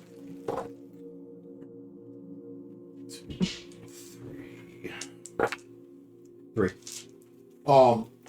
Generally, like demons or things like spirits will possess a person. Mm-hmm. They have to ride something to stay around. They can't freeform necessarily. They're, with a few exceptions of exceedingly powerful creatures. Most of the time they can't come to our world without being summoned or invited. Sometimes in a ritual, because obviously people are not good at those kinds of things, they don't understand it completely, it opens up the doorway for something to come out, and it can possess people if they're not careful. Correct. If that's how it happened, you're not sure, but I'll kind of relay that to a you. spirit could possess an item. Well, you've never heard of it. But Right. Spirits will attach themselves to sentimental objects or something they were tied to. Your understanding is that a demon is something that has some kind of lower planes influence, whereas spirit is just some kind of manifestation of some kind of emotion generally. Right. Spirits can become powerful if that emotion is strong in that particular area, but usually there's a difference there, even though they kind of seem similar. Yeah, I feel he is under the influence of a demon. Whether he personally sought out this power or something it attached else, to him. but it's not good. I'm going off what I know from listening to horror stories. I'm not a woman of the church, but I do know that the Catholic Church has pull on demons.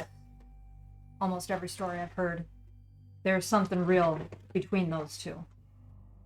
Other than that, I don't know how to pull it out of him unless we know attached to, if not. Like a source of power. It might just be feeding off his energy. I know it seems like every other story I've heard, they attach to negative energy. Gavin, you know that if it's a spirit, and it could be, spirits have some kind of, they call it fetch. Mm-hmm. Something that ties them to the material realm. Because it should be in the spirit realm. Right.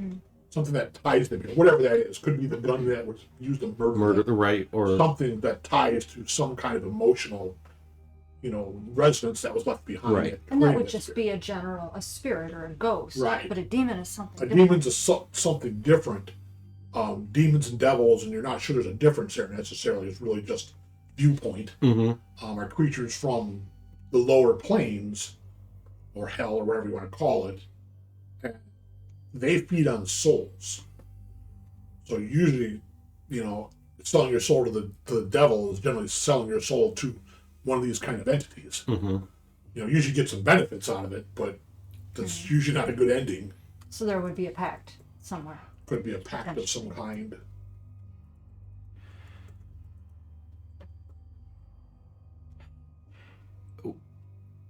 we need... Good investigation. How could we draw this thing out of him? And is that something that we want to try and tackle today? Because we got people dying back home. We need the spear, but we need to... We need the spear, we need to deal with the demon if we want the spear. Eli, what are you doing while they're having this conversation in the hallway? Are you still in the bedroom? Yeah, I'm basically. You want to let's look around? Yes, knowing him... Gavin Gavin and do an investigation. Gavin and Eva had moved into the hallway because Gavin was starting to have a problem. Oh no, we left. Yeah, he opened himself up. He went Right. And then she convulsing. grabbed his hands and let him out. He was all shaking and everything. If you want to just look around, see if you can, I don't know, see Yeah, whatever. investigate. Yeah, give me a wits plus investigation. So what is this now?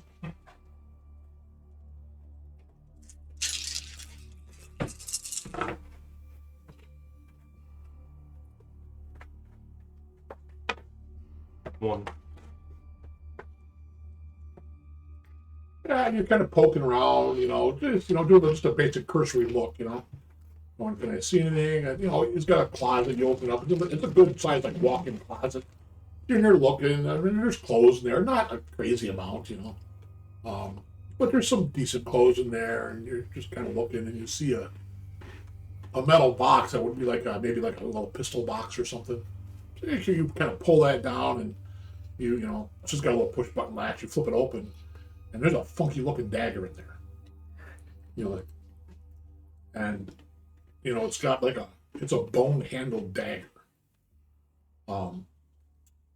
And it's got it looks old, and it might have dried blood on it. Okay. You don't know what that means, but that's the only thing you find that's kind of different. But there's a lot of guns and ammo, and there's snowshoes in the back of the closet, and all these things. So he's obviously a hunter and a fisherman. There's tackle boxes and all this kind of stuff. So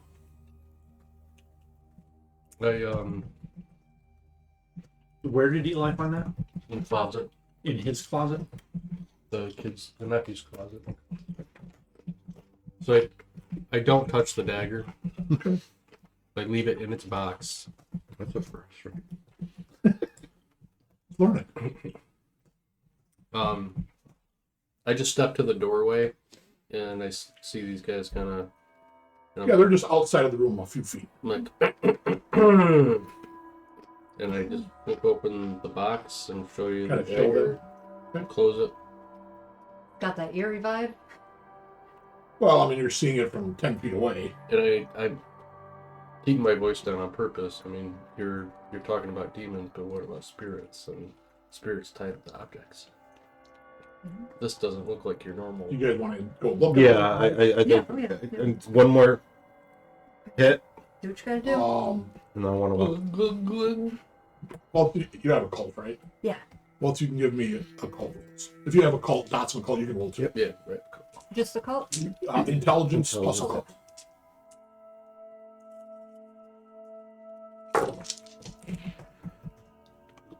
Just one.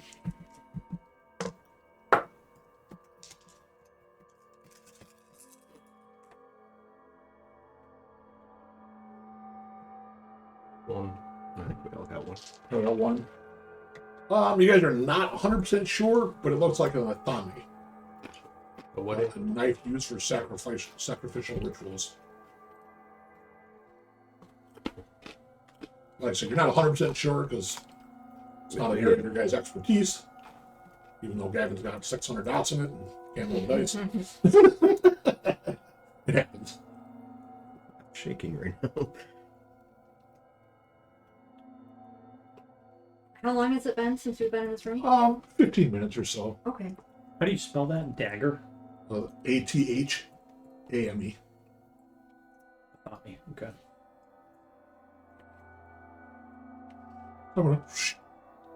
You guys are now heading to Mr. T's. Oh, crap. It's my turn. We'll give them a minute to think about what's going on. I mean, we can keep rolling with them. That's fine. Spread the love. So you get to Mr. T's, and it's busy. It's always busy at Mr. T's because the food's pretty good. Mm-hmm. And, you guys are there maybe 10 minutes early or whatever. You get seated. You and Suzanna. You're with Charles, right? Yeah.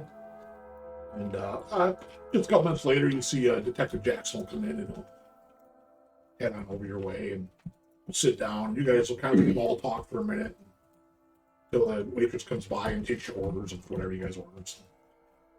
Before he sits down, I'll have said, if I sound like I'm saying too much, just kick me. She will.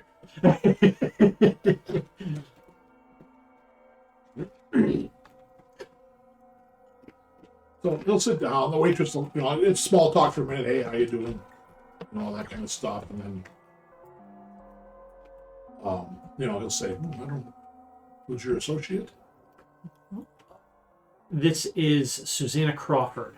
I actually briefly knew her from some work she did for some computer science and database work she did for Consultant. RPD. Yeah.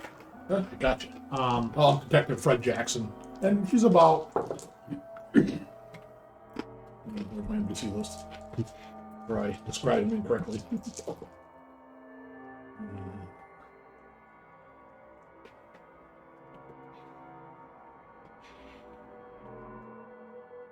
What was he? Did I put him on here? God damn it.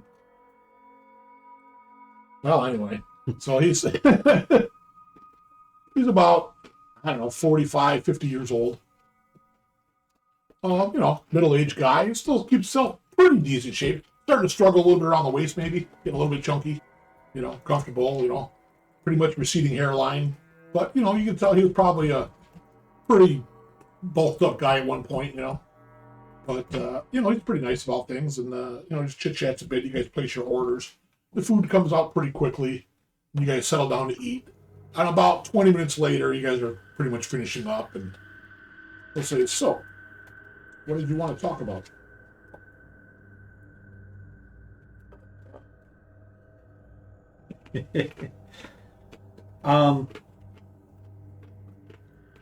Well, we may have some potential. We may have some information about Samantha, or at least the individuals that took her. I believe that I had already called him and left him a voicemail saying that we think we have a lead on who the individuals were.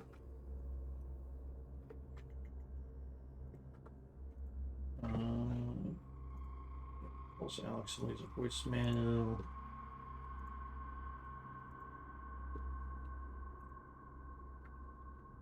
May I ask how you got assigned to her case?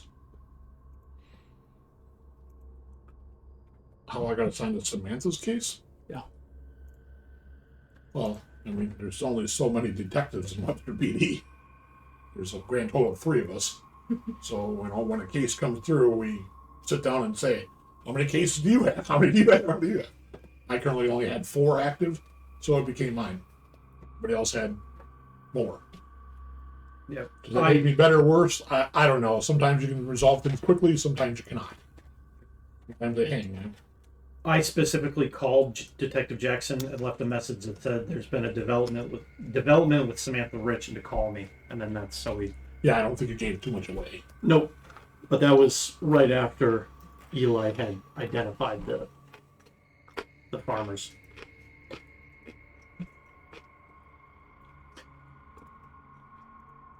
May I ask how long you've been a police officer? Sure. I'm getting close to 30 years. But you've seen kind of a lot of weird things. Trying to be detective the last 15. But you've seen a lot of weird things as a police officer. Oh, sure. Fred, you told me that occasionally you've had some cases where you couldn't explain what happened. A death, a disappearance, it just couldn't be rationally explained through normal investigative measures. How do you deal with cases like that? Well, sometimes there's explanations for things, sometimes there is not. Like I said, I've been a police officer for quite some time, and I think if I know where Mr. Harper's or Agent Harper's going here, you're asking about whether I understand some of these things. I understand there are things that go bump in the night that shouldn't. Do I understand them all? No, of course not. I think that's a pretty open-ended concept. But I know once that I fought a creature that I unloaded 12 rounds from my Glock into its chest. And we still had a wrestling match for a few minutes before it bled out. That ain't right. And there were no drugs in its system. I mean... Did it look human to you? Sure, it was human of something kind. Was it a vampire? Hell, I don't know. How do you He tell? openly says Yeah. vampire. Was it a vampire? Hell, I don't know. What else can take 6 rounds and, a dozen rounds like I hammered into this thing? That would drop anything halfway normal. Does he? I'm assuming he kind of like lowers his Yeah, voice. a he's little not bit. yelling this. Yeah. He's just so just the three of you can hear. Fred, I've seen some stuff recently that I'm kind of in the same boat as you. There were things that I really couldn't explain, even stuff in my personal life. And Suzanna has kind of opened my eyes to a good deal more. We've got some potential information to share with you, but we just... Off the record is what I'm hearing. It's got to be that way, right? This is... Because how can you report upon things that make no sense? Just like I can't. the stuff we're gonna potentially tell you, there's not gonna be a record. There's not even gonna be notes in a notepad that gets tossed into a dumpster fire. We're pretty much done here, right? Let me step out to my cruiser or out to your cruiser where we can talk a little more openly. Let me show you something I got in my cruiser. So, you guys If you want, the house that I'm staying at is pretty private. Did you want to go there? Yeah, we just need a minute or two. I just wanted to show you something. I thought it's pretty unique. But let's pay up. He says, oh, it's my treat. And he'll, go pay up and everything and head out. And he's got, typical, I don't know what the hell they drive now, Tauruses or some shit, Shells or something, So he goes out there and he, reaches into his car and, pulls out a Glock clip and he'll hand it over to you. Take a look at the bullet. Pop a bullet out of this. I just want to show you. This was an anonymous gift I got. Maybe 3 years ago. I haven't used them. But I thought they're pretty interesting. Yeah, I'll pop some rounds out You of pop my out a couple rounds. These are the weirdest looking bullets you've ever seen.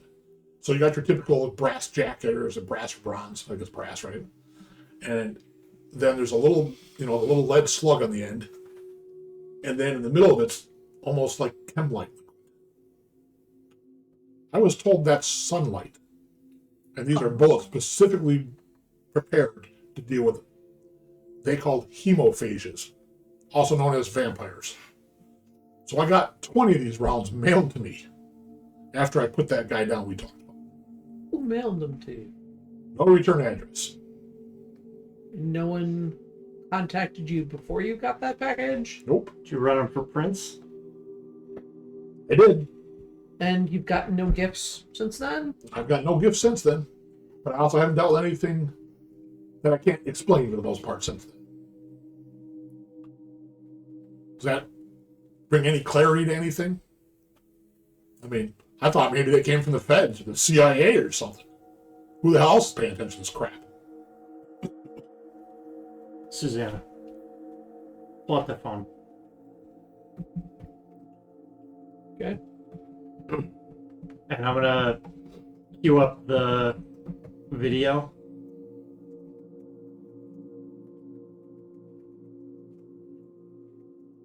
And maybe jump ahead to the woman in the car. Right as she's about to feed. And I'm gonna tell Fred this is who those are for. Okay, look. I said, Jesus, that might be one of our missing peoples. Doesn't look like he made it out. So that's a vampire, you think? It's a white vampire. And I just shake my head at him. I'm like, No, he's a black guy. He's like, so it's always been you white people. Like, sorry, I had to have that joke, just break the tension a little. I mean, that's a beautiful blonde woman. That could be me there getting taken advantage of and getting killed. And what's the date on this video? About a week ago. Ish. Where's this? Outside Lamore Farms. It's not Webster. Guess that's not my problem. I like to say that out loud because it's really not my problem, right? That's not Webster. Is that Ontario? They're trespassing into Webster. There? Wait, so you're around a quick Peter? and I'll zip ahead to where there's. Was it Webster PD he's from, or was it Irondequoit? Or was he RPD? I thought around. He is. I have to go back in my notes. I've got it. He's a Rondequoit. Irondequoit PD. You're right, Jay. Sorry. Yep. Can't keep all my entities straight because I didn't write that one down for some reason. Only because I just listened to these the last 2 days. Helps. Good job, Eli. But I'll zip forward in the documentary where it's like up against the house, like looking in through the window in the curtain, where it shows multiple of those creatures feeding. These ones are, I guess, regular Standard Normal. hemophages. hemophages. There's like 5 or 6 of them. We killed another one yesterday. Or was it? Yeah, it was yesterday. Mm-hmm. Yeah. Where are they coming from? I mean, They I'm assuming these are people, or they were. They're not people anymore. Is this like a pandemic? It's like a nest or something. What do we do? Kill them. Okay. You know where they're all at? Lamore Farms. And how many are there? At least 6. I mean, farms are usually pretty, quite a large pile of people that work them. Well, You know? my guess is that the majority of people who work for Lamore Farms are dead. We had somebody give a positive ID on the 2 that went into the hospital and took Samantha. And he confirmed them to be the Lamora boys. 2 of the Lamora boys. I don't know if there's any more of them. Okay.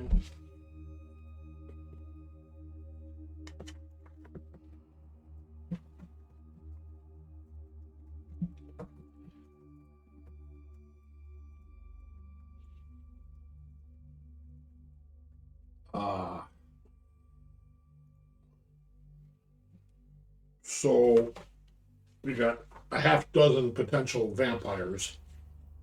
And if the one I killed was a vampire, it took 12 rounds to the chest and a 3-minute wrestling match to put it down. Yeah, the one yesterday took about 3 shotgun blasts. So how do the 3 of us handle that? You got help? We have more people, yes. We've got some things that can help deal with them. Now, forgive me if I ask this, but my curious nature of being a police detective for so long is, does your boss know what you're doing? Or this is off the books, right? I'm on leave. Okay. Okay. All right.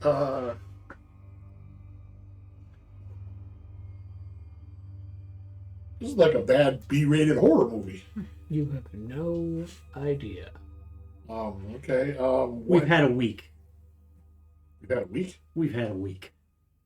Okay. You've had a week. I think it's safe to say we've all had a fucking week at this point. Suzanna. He's new to this. So, all right, well, I mean, when you want to hit him? I mean, Sooner is better. the vampires like catch on fire in the sunlight. Not like that, but So all the stuff in the movies is horseshit.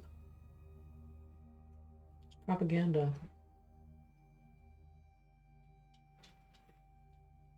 Okay, But your bullets are going to work.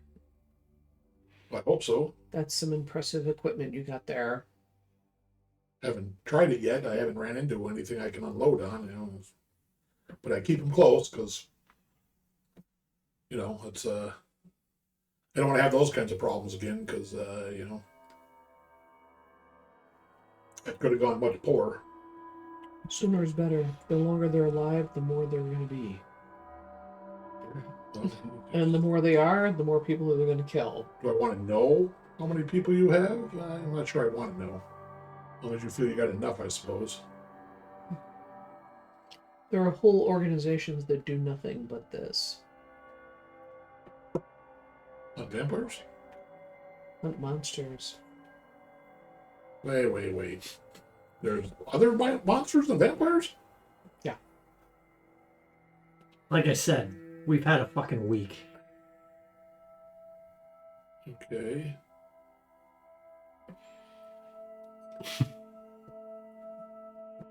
They like keeps wanting to say something, but it's like, never mind. I don't Can't want find the word. It's like, wow, that's mind blowing. And you know, he'll put the clip in his glove box and shut the door. He's like, well, I have to go back to work because I have other things I need to work on. Let me know. I will help you. I mean, you know, it's. But we have to be a little careful nowadays, you know, with the way cameras are and stuff. We don't want to have our faces on the news, you know, shooting people. Social media. Yep.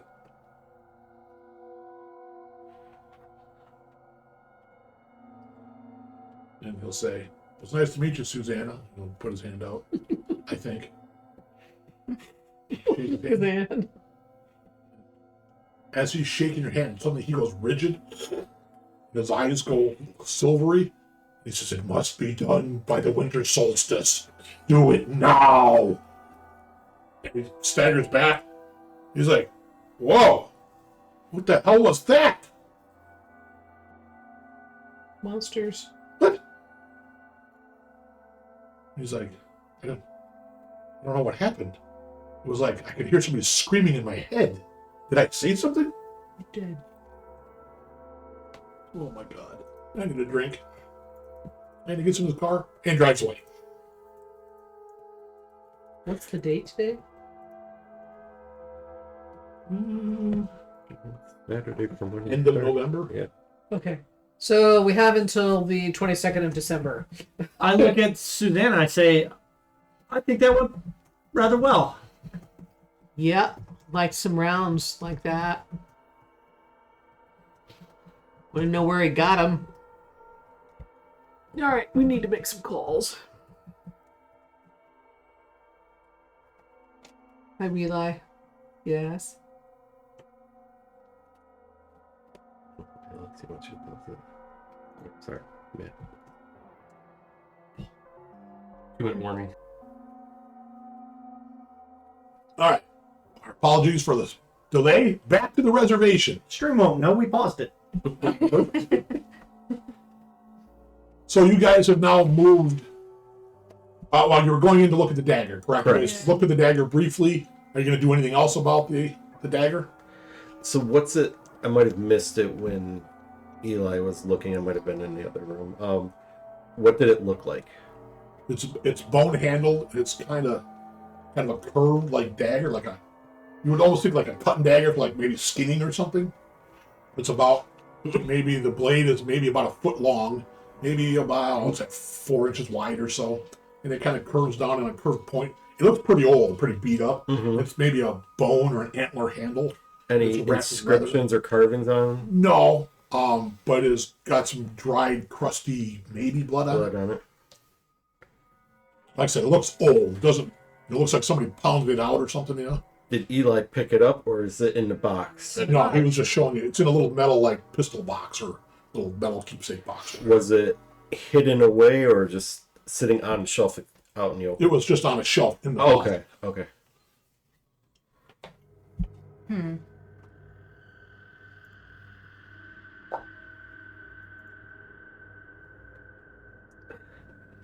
See, Alex isn't here. I know. I really. Oh, what are we gonna do?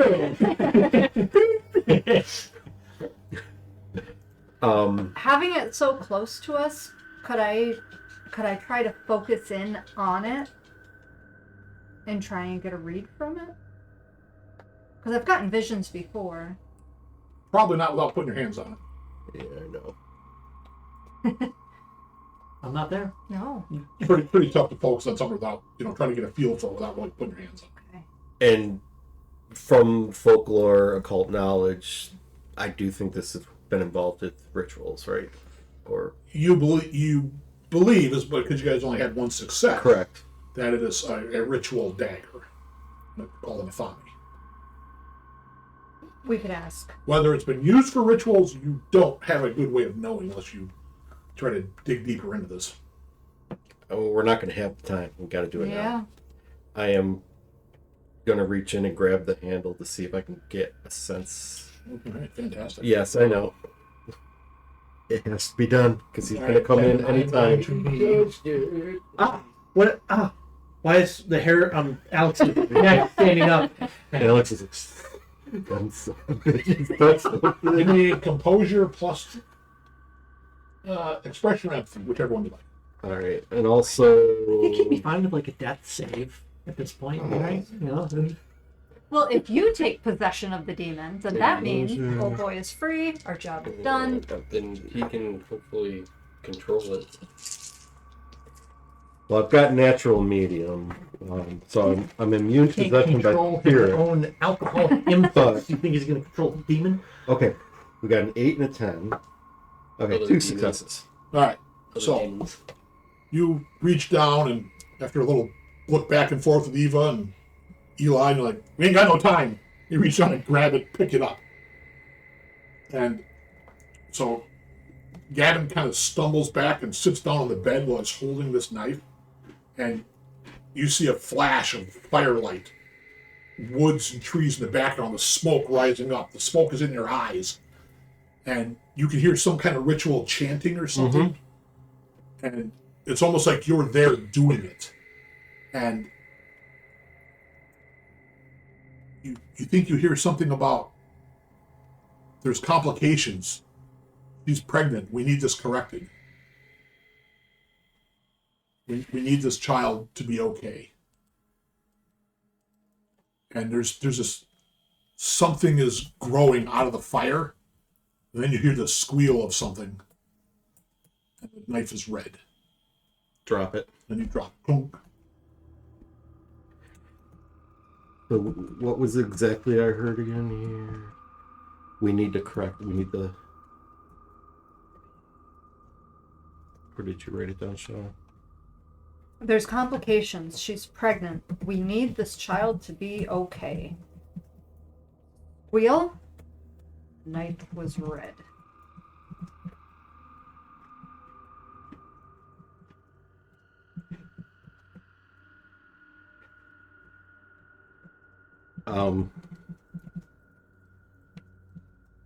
Eli, put that back in the box.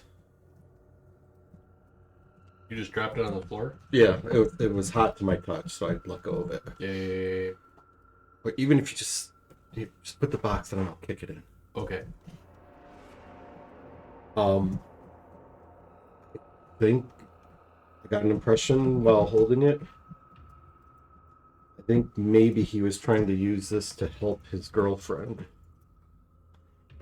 You put the knife back in the box. Yeah, so I'm going to kick it. Eli's going to put the Okay, box. use your foot to slide it in. Yeah. You're going to throw it back in the where you found it. Yeah, because we know this Yeah. kid's coming. Yeah, you only got a few minutes. But I'm going to relay to Eva and Eli that I think he maybe have been trying to help his girlfriend with something. He said something. I got a reading or a feeling that there was a complication that he was trying to correct, whether maybe she's pregnant or something, and they were trying to do something to resolve the situation, and something went wrong. And I think he may now be possessed. Or if she's possessed and he can't control his anger about what happened. So we need to talk to him about what happened. I mean, we could attempt to interview him and say, listen, we know what happened. So Tina will come to the room. She says, he's probably leaving work about right now. So Okay. he'll be Yeah, here in we'll about 10 we'll minutes. come. We'll follow her out. Yeah. Mhm. I don't mean to push you. But, we don't want to start out on a bad note. Do you know, Tina, if his girlfriend, and I don't mean this in being impolite, but any chance that she might have been pregnant or carrying from Leonard?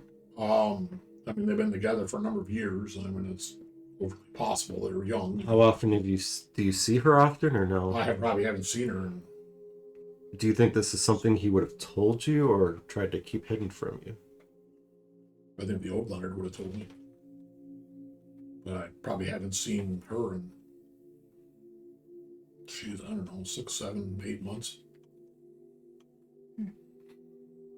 9, maybe. But have you spoken to her recently, like on the phone? Well, you said you talked to her. Has it been? I spoke to her on the phone probably 3 months ago. Okay. 2 months ago, 3 months, a couple months ago. We don't About a speak. trimester ago. We don't speak often, but And he still goes over there? he spends probably 75 to 80% of his time over there. Do you? And again, if we're intrusive, it's only because we're trying to help. Do you have her address? I know where she lives. Give it to Eva. Sure. We may need to, depending how things go when we talk to Leonard. I kind of look at Eva questioning whether I want to reveal more before Leonard gets there. I mean, mean, does maybe she has some history on the thing.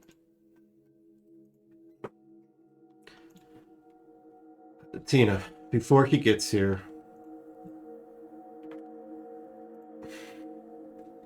I'm kind of looking at Eva and Eli at the same time. In your is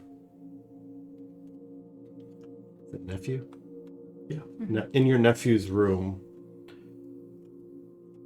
we found a knife, ritualistic looking, and when I touched it, I had a vision, or like I was in the woods, smoke, voices, and they said something about there are complications. We need to correct it. I hope she's okay. My feeling with what you saw in the mirror and kind of what you're describing is Leonard might have tried to call in supernatural help or guidance, and it's not what he was intending. And from his actions, he may have called on something with malevolence or malevolent intent. Okay. And again, I don't mean to say this to alarm you or to try to trick you into us getting it. I honestly feel that he did something with good intentions,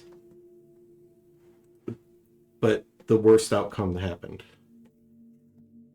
And Okay. I mean, if that's what you think happened, how do we correct it? I kind of think we need to hear, if he's willing to even talk to us, what it is that he did, so then we could try to figure out if he is either A, being possessed, or someone close to him is being possessed, how to exorcise that from him. I'm not a priest, I'm not from the church, but there's got to be ways that if he is being possessed or under the influence of some kind of a being, that we need to exorcise it from him. Okay. Is there anything in your traditions, your teachings, that could possibly help in this? Like, you are, for lack of better terms, a Jurassic people, right? In touch with nature and land. That's a lot of sage. I mean, we kind of used to be. I mean, I think we're in between where we were long ago as compared to your typical people now. But I don't know of anything that's going to allow us to Any, like, do what you're saying. tribal shamans? I mean, I don't know how you would feel about involving. Again, I hate to say, Catholic Church, because that's what everybody thinks of when they think of exorcisms, but each culture, each religion has their way of dealing with demonic possession. And I don't know if your people have anything like that they could deal with it. Not that I'm aware of, but I suppose I could. I mean, let's see what happens when Leonard gets here. How are you going to tell? I guess we start with asking him questions, see how he reacts to us. If he turns violent towards us,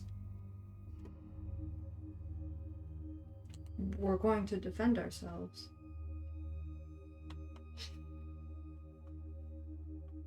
We try to knock him out, subdue him, obviously, of course, but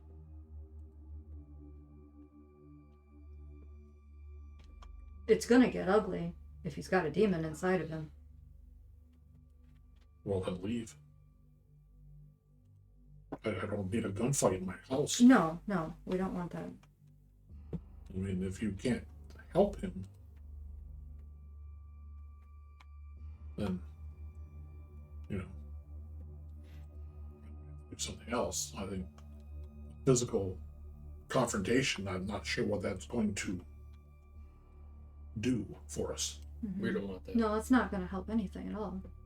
And a bunch of people are going to come in and start asking probing questions. Mm-hmm. That's where it's going to go. I think we need more information on what we're dealing with. Well, How do you get that? do you want to? Should we go? Leonard doesn't know we're here yet, so do we want to step out and talk to his girlfriend? Could. We just lose. Yeah. Uh-huh. Yeah, they marched right down the field on us. Big surprise. Pass interference call, yeah. There's much shit to look down. Not the referees deciding the game. That would never happen. No, we lost it. I'm just wondering. No, it's a bummer. Tina brings up a great point. I think if there are questionings here, The game's over. They kick field goal, right? that he may turn violent, Mm-hmm. and we don't want to hurt him, especially in front of her. No.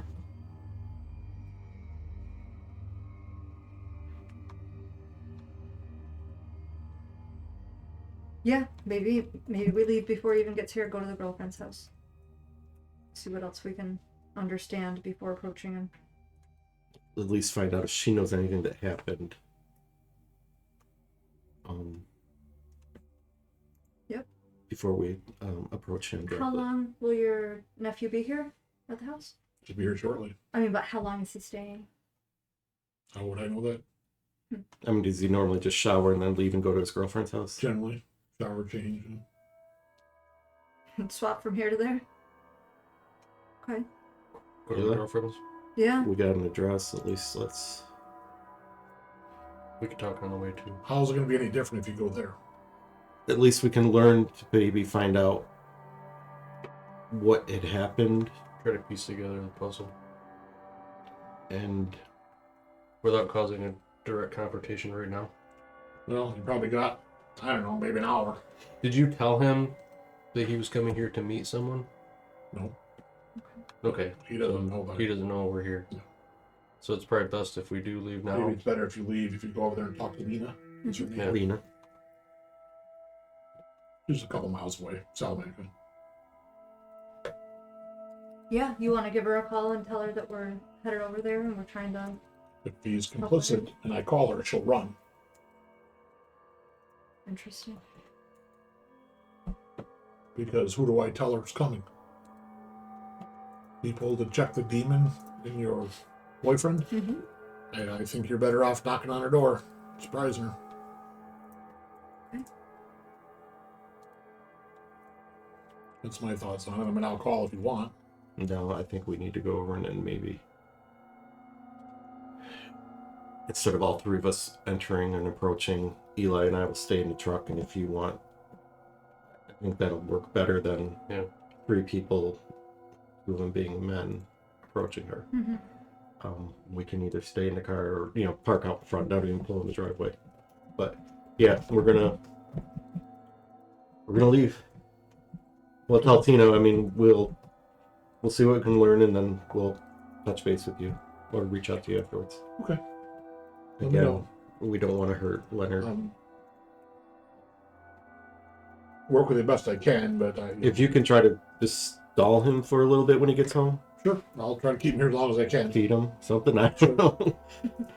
But again, we'll be in touch. I do think we need to talk to him. We do, Oh, yeah. But but it'd be good to have more of the story and Yep. figure out what we're going to say to him. and necessarily this is outside of the house that we're saying this to each other. Yeah. And we Plus, also- I don't want to talk to him when Tina's there because Yeah, it would things- also be good to get him away from the house to talk to him. away from the knife too. Maybe we follow him after he leaves the next time and try to talk to him. So Eli will drive towards that address. All right, yeah, it's about, I don't know, maybe 2 o'clock-ish Yeah, when you get to the address. It's an apartment complex. we'll Not a huge one, just a small one. we'll stay in the truck. Okay. Text us or call us if you need us for anything. So Eva's going? Yeah, I think just Yeah. having a female-to-female conversation will be Okay. more beneficial than Eli touching everything.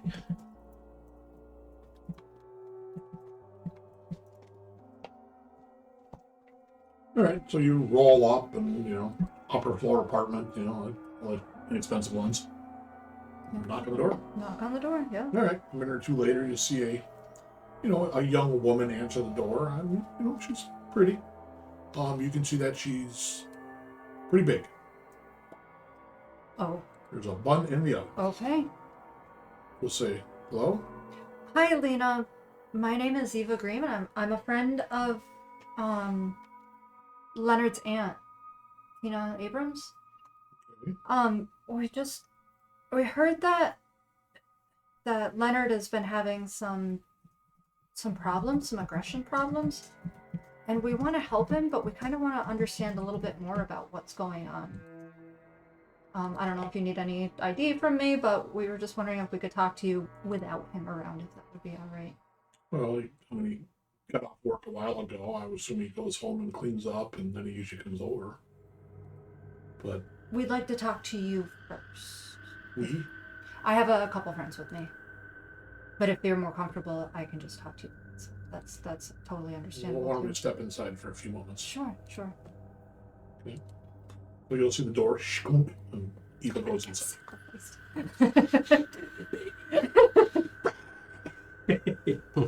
And I wanted to make, because I wrote this down as he said it.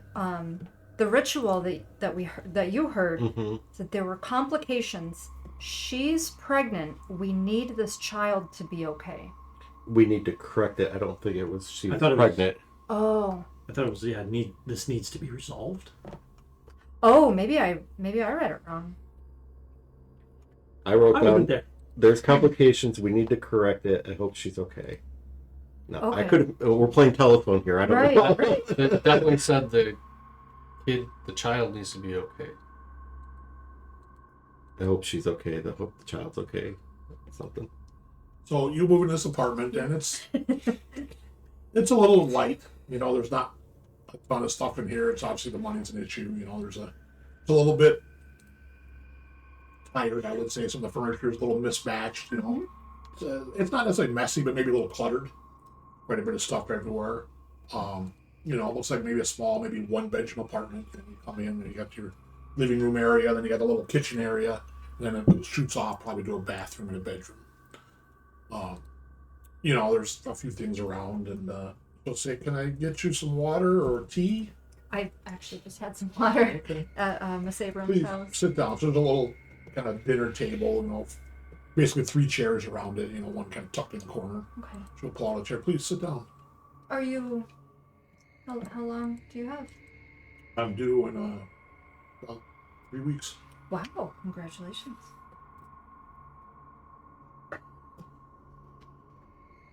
Is that when the solstice is? Yeah, we're late November. Yep. I mean, you're not wrong. Leonard's definitely had some anger problems, but I know that he's had some problems with his father, with Tina's husband, Okay.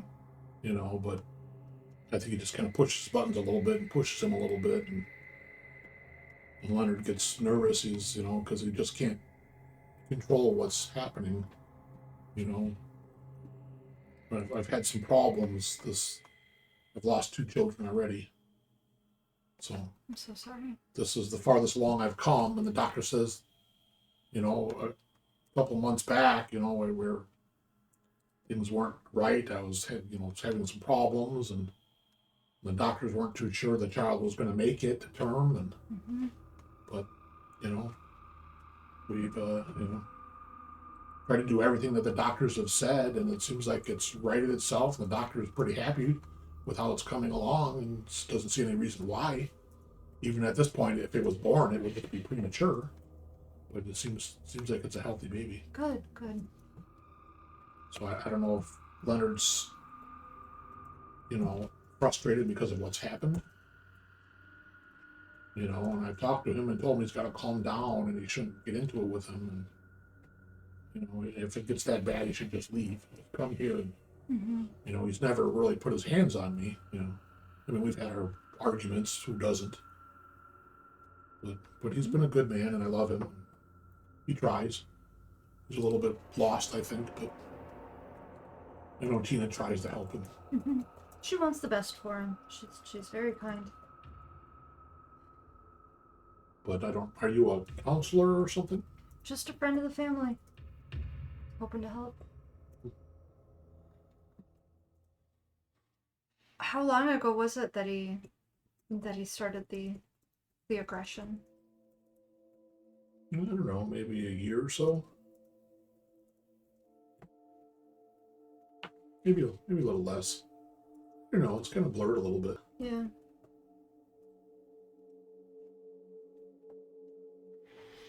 He was always a real sweet guy, and was always real interested, and I kind of kept him at bay for a while, but eventually he wore me down, and we started to date. We were both kind of fresh out of high school and both trying to find our way, and my parents weren't real good to deal with. His parents kind of took off on him, and I know he stayed at his his aunts and stuff. He's always been real nice and kind of helped us out when needed to.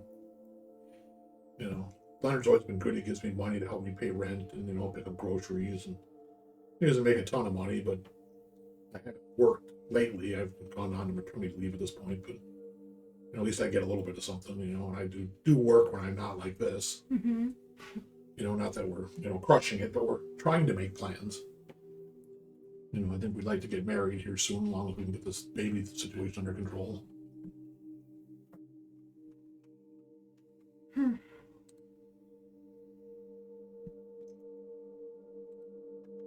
not sure what to ask. My brain is getting a little quiet. I was kind of expecting to see that, I don't know yet. think Eli and I are going to be watching. We don't know what Leonard looks. Were there any pictures in Tina's house that we would have seen of Leonard? Yeah. Hanging on the wall? Yeah, there's a picture of him standing in between, the aunt and probably the uncle. Okay.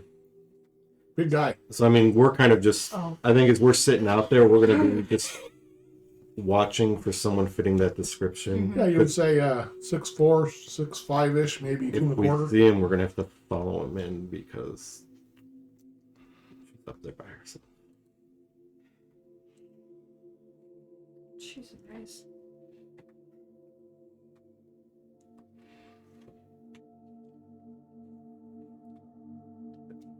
Yeah, I don't want to stay too long and I don't know what take up too much you of your think you time. can do. I mean,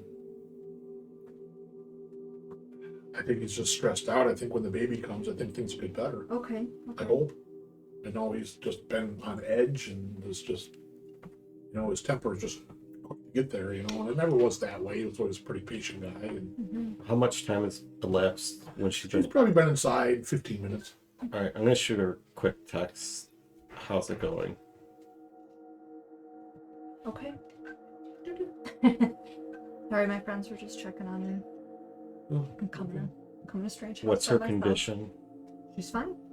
Very pregnant. I think we need to talk as a group before we talk to him. You want to? Is that what you're gonna say? I tell Gavin that. Why don't you text her and tell her to come on out and let's go grab a cup of coffee or something. Okay, I'm nodding while I sit there when I'm texting. How is her condition? Like, how far along is she? 9, or yeah, she's 3 weeks to go. 3 weeks to go. She's about 13 months pregnant. Ask her if she's had complications. I'll just reply yes.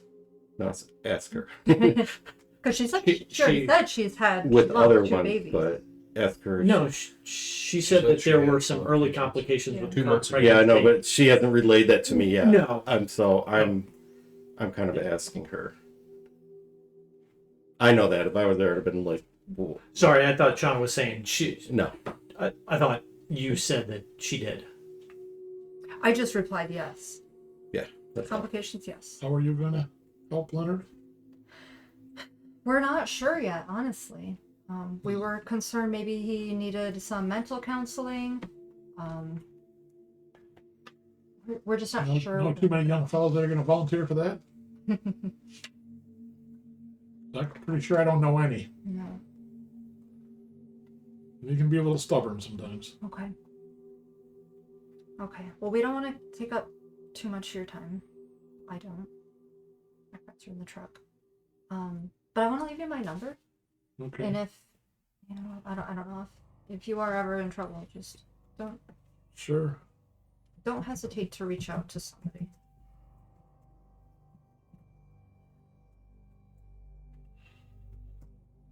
All right, then head back to the truck. Okay, well, it's nice to meet you. Me too. Poor Lena. So, you see Eva come out the apartment door and head out the truck. And sit down. It's that whole thing was like 20 minutes long. So what'd she say? She seems pretty innocent. She's lost 2 babies already. She's had complications with this one. The doctors were saying she may or may not come to term, but at this point, they're thinking she's gonna have it. Fuck. Just 3 weeks to go. She seems stable and kind. She truly loves him. He supports her. So she's covering for him right now. Maybe. I don't know. What do you mean? They did something. She was going to lose this baby. They called upon some power to help it. Or it's foreshadowing. Or what you saw was a vision of what's to come. No, what I saw was probably a vision of what happened. Something was happening with this baby. This term wasn't going to fulfill. Eva, The baby. faintly in your mind, you hear, "Oh, Oh no. I'm gonna text. Jesus Christ. Shit, I can't text anybody. Oh, I'm this gonna is- text you and say Green Knight said there's a fight. No, Green Knight's fighting! no. I think this term wasn't going to come to fruition. They knew that the doctors told Leonard attempted some kind of a ritual to save the baby. Mm-hmm.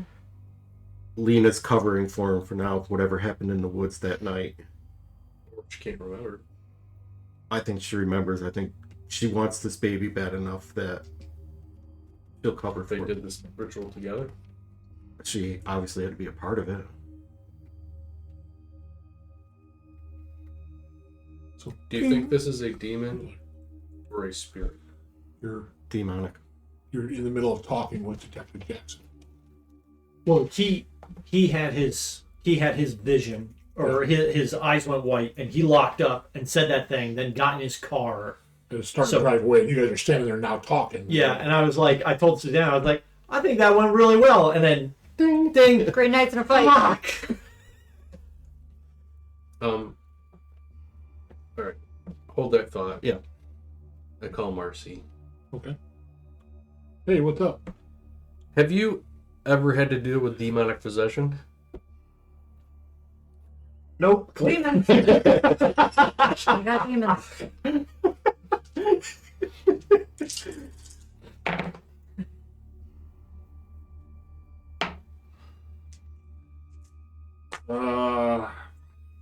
Spirit once, but it didn't possess a person. It possessed a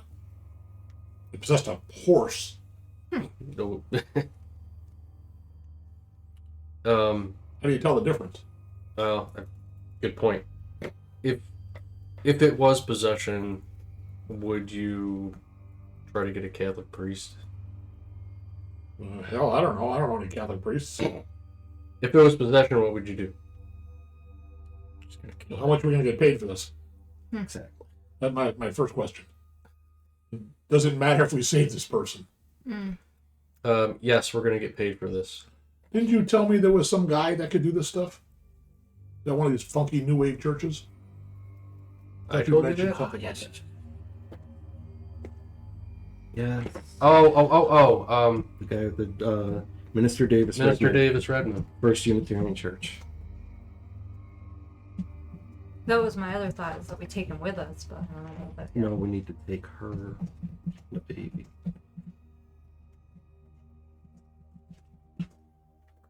Alex, do you want to add kidnapping? I think we need to go get Minister Redmond and come back. Then we need to confront Leonard alone.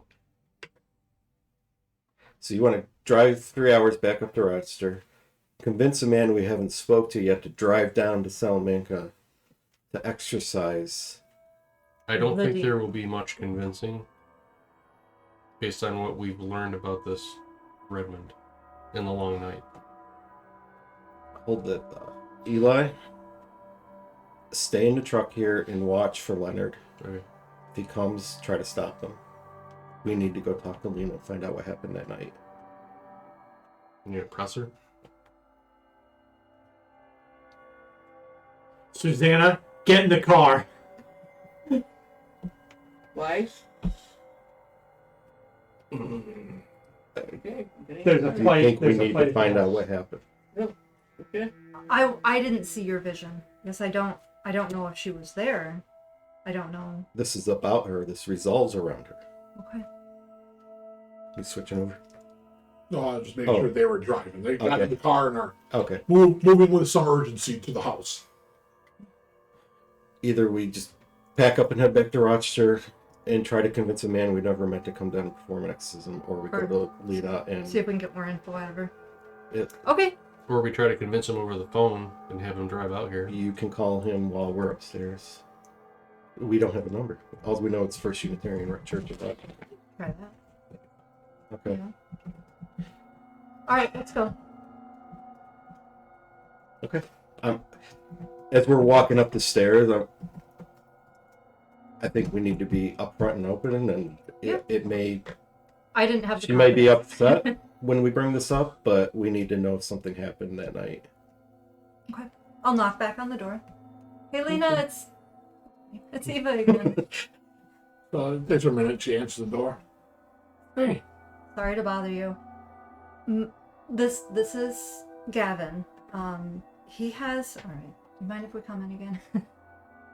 I guess. I'm just holding my hand. You know, Leonard's going to be home soon. We know. I know. I just. Letting you know. Gavin's had a vision, and this might sound a little bit crazy, but we just need to clear the air. Lena, this is going to sound very strange, but I'm going to be upfront and honest, and I need to know what happened that night in the woods. Does this elicit a response? We know about Leonard's dagger. We know about the complications. If you want us to help Leonard, we need to know what happened that night. I told your friend, Eva, about the complications. Right, but And it's not a secret, I suppose. I mean, I it's heard certain that it was me that did something, but I heard there's complications. We need to correct it. I hope she's okay. Out in the woods with smoke. We're concerned there might be some sort of demonic possession involved. We're probably both trying to read her. I'm hoping you're reading her, but I'm trying to be upfront. And Gavin, give me how about a manipulation plus persuasion roll? persuasion. You know what? Fuck this. My last willpower is getting burned.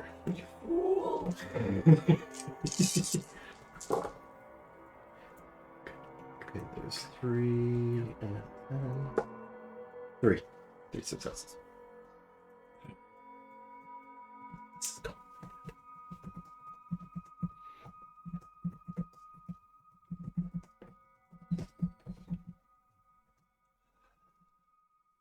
Just I don't know what happened in the woods, but I know that Leonard and my sister said that they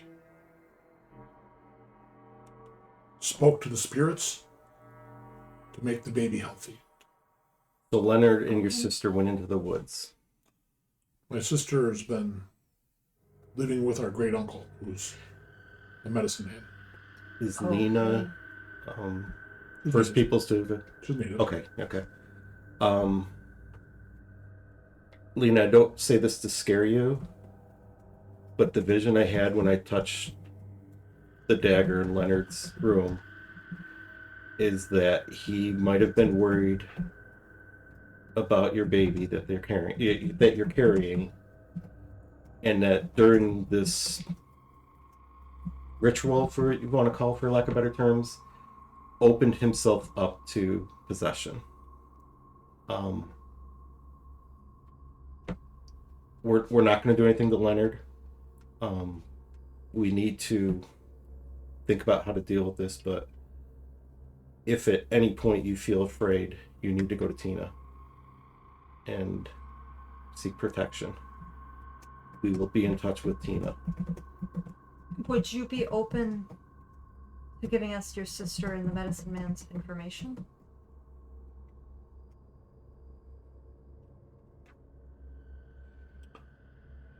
I suppose.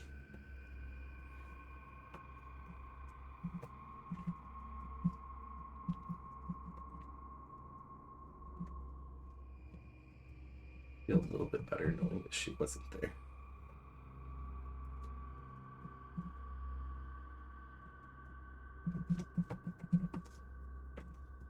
While they're in there, I have found a number for the First Unitarian Church of Rochester on Winton Road.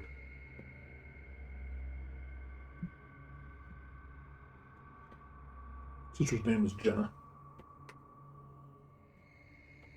Their address is maybe 6 or 7 miles away. It's on the res. What'd you say about Jenna?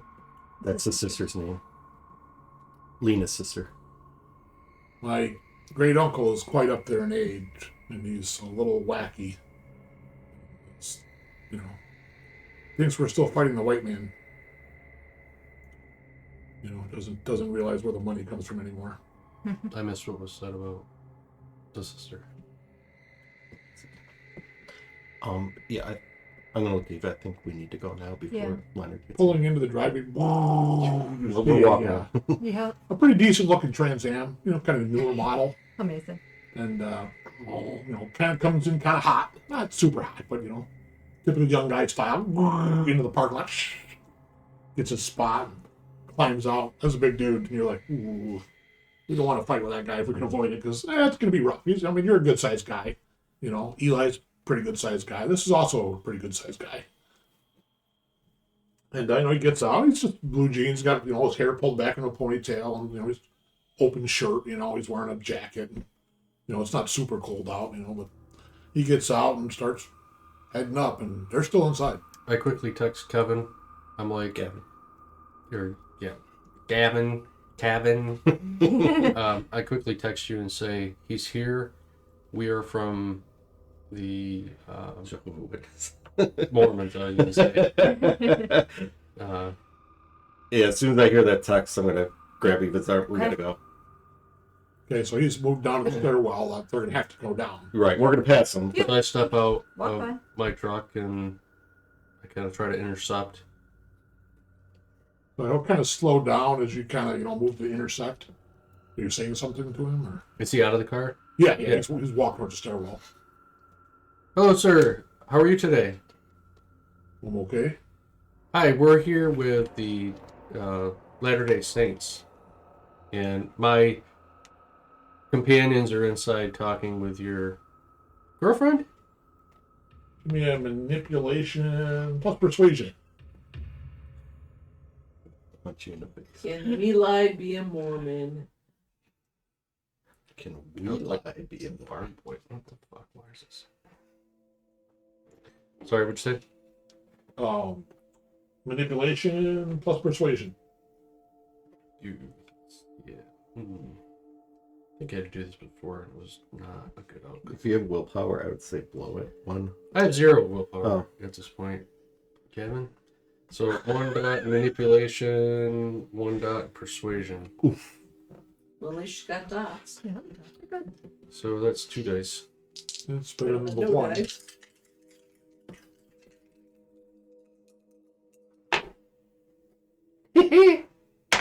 Nice. Yeah. 1. Really? Mormons? Come on. You guys tired of bugging us natives? Do I look like I need to be a Mormon? The Lord works in mysterious ways, or I should say Joseph Smith.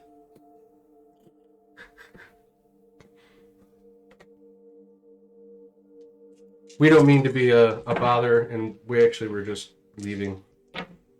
I was just keeping the car running. At this point, we Yeah, I probably walk appreciate it, out. man. I had a long day, man. It started early. Yeah. Come on, man. We hear you. Just want to go up, relax with my girlfriend who's about ready to pop, Congratulations. Maybe have a beer. Thanks. And so he was kind of gently trying to pull away from you a little bit, Peace Without be with being you. Too rude about it.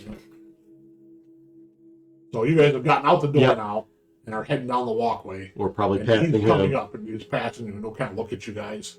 We don't know. We're just. You got a text saying, Yeah, I know. I think we're just Yeah. beelining for the car. You guys pass each other blessed be. and he looks back over his shoulder, snaps a picture of you guys. Motherfucker. Okay. Well, it's our backsides. And he'll open the door. Lena, everything okay in here? She says, yeah, it's fine. I just had some questions. He's like, bunch of Mormon guys and a gal. Where's the little kids like they usually drag around with them? Get us out of here. You guys run down the stairs, pretty much hop in and take off, I'm assuming. Yeah, and then I'll relay to Eli that Lena says that her sister and a medicine man and Leonard went out to the woods to perform some kind of a ceremony. Well, it was Lena's and her sister's grandfather. He's the medicine He's man. the medicine Right, man. right. Leonard and her sister went out to spend some time with the medicine man, Okay. So it wasn't. but it wasn't necessarily. They didn't tell her it was a ritual. He- Right. They just spent some time in the woods. or So whatever. Lena's sister Jenna. and the medicine man, her great uncle. Went out to the woods for what? Not that her grandfather necessarily went out to the woods. They just went to her. They went to spend some time with her grandfather. Was it? I had Who's great next? uncle too. Great uncle. Oh, great uncle. Same thing. Old either way. I'll give you that one. All right, so I'm going to freeze you guys. Yep. You guys got in your truck. You're pulling out of the parking lot. You're like, we need to get away from here just in case. Back to you guys. You guys are pulling in the driveway. You're working down the driveway to the house. And, I mean, you park. I mean, it's there's a couple inches of snow. It's 30 some odd degrees out. It's not brutal, particularly in a November day in Rochester. The skies are a little overcast. You might get a little snow later. Nothing crazy. You pull up in front of the house. What are you doing? Right, he always asks me questions. I need to listen because Ava sent a text saying Green Knight is fighting. Right. Give me wits plus composure. Both of us? Yeah, if you're I remember walking out of last the car, time, Yeah. kind of look into after the grave was dug, you instructed him to watch the graveyard, right? So he's roaming just the area instead of the whole woods, if I remember I correctly. thought we did, yeah. Yeah, I thought you said after that incident Watch with the the graveyard. graveyard, watch the graveyard. Wits plus composure. Yep. Big battle. Good perception there. Just one.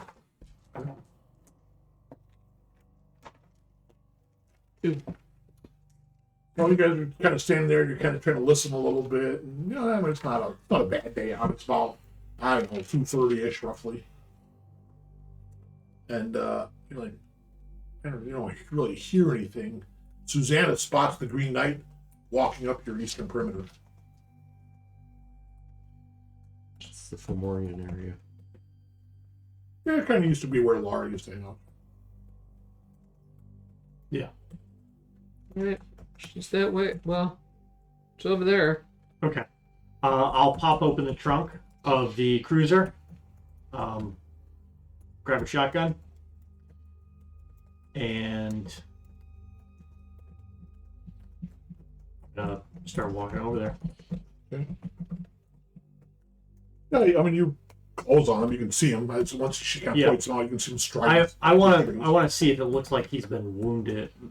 As you get closer, he's got his little shield and his big crazy wooden sword, and he is spattered in some kind of greenish blood or substance, ichor, whatever you want to call it.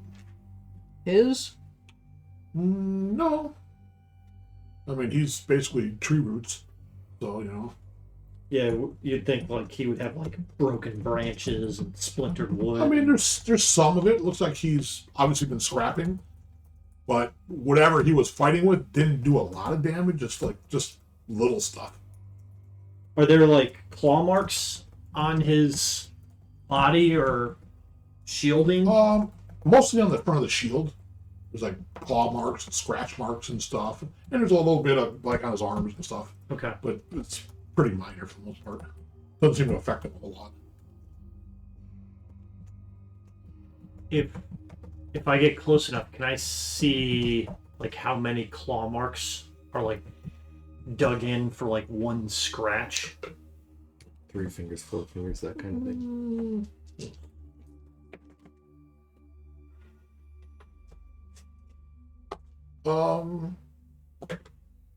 Yeah, you can see like 4 claws raking down a chunk of the shield.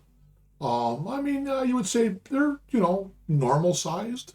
Like human size? Human sized, but definitely claws. Yeah. They've curved up, maybe 3/4 inch furrows in there. So, we approach him. Yeah, you guys are standing 10 feet away from him. Yeah. He's kind of marching by. You're kind of walking with him, looking at him. Green Knight. Will he respond to us, or he's only responded to Eva, right? As far as you know. Yeah, I think she's the only one that can communicate with him. We can like maybe follow his tracks where he's coming from. Sure. But I'm I'm going to backtrack his tracks. I mean, Yeah. it's snowy. I mean, Yep. there's tracks around here because it's not Yep. snowed much last day or two. But a couple days ago, it was snowing like a bastard, you know. So yeah, you can follow the tracks, not too much of a problem. And they get back to the beach area, and you're like, "What the fuck?" On the beach are 4 of the same creatures that are downstairs in the prison, the little fishy creature Yep. dudes. and they are just bashed half to shit. Looks like they've been fucking pounded. Are we talking scum, or are we talking other things? Deep ones. Oh, they're deep ones. Okay. You guys have one in your basement. Yeah, we Yeah. do.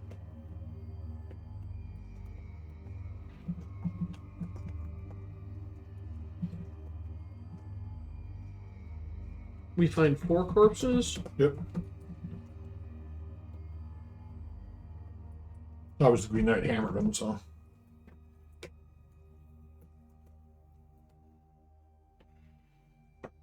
Okay.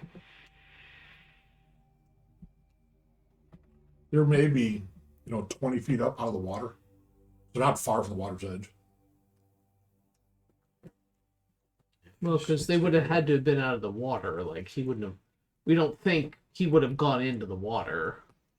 No, you don't think so. He's a defender, not an Right. attacker. Eva's message to him was just that. Then. Yep. Well, the practical part of me is like, any parts we can sell? So, they're just bashed to death. All right. Why are these things coming out in the water? Just like Lara, they want their friend. Who knows? These are worth something, though. Man, Mr. Lewis picked a hell of fucking safe house spot. It's the wrong week to stop sniffing glue.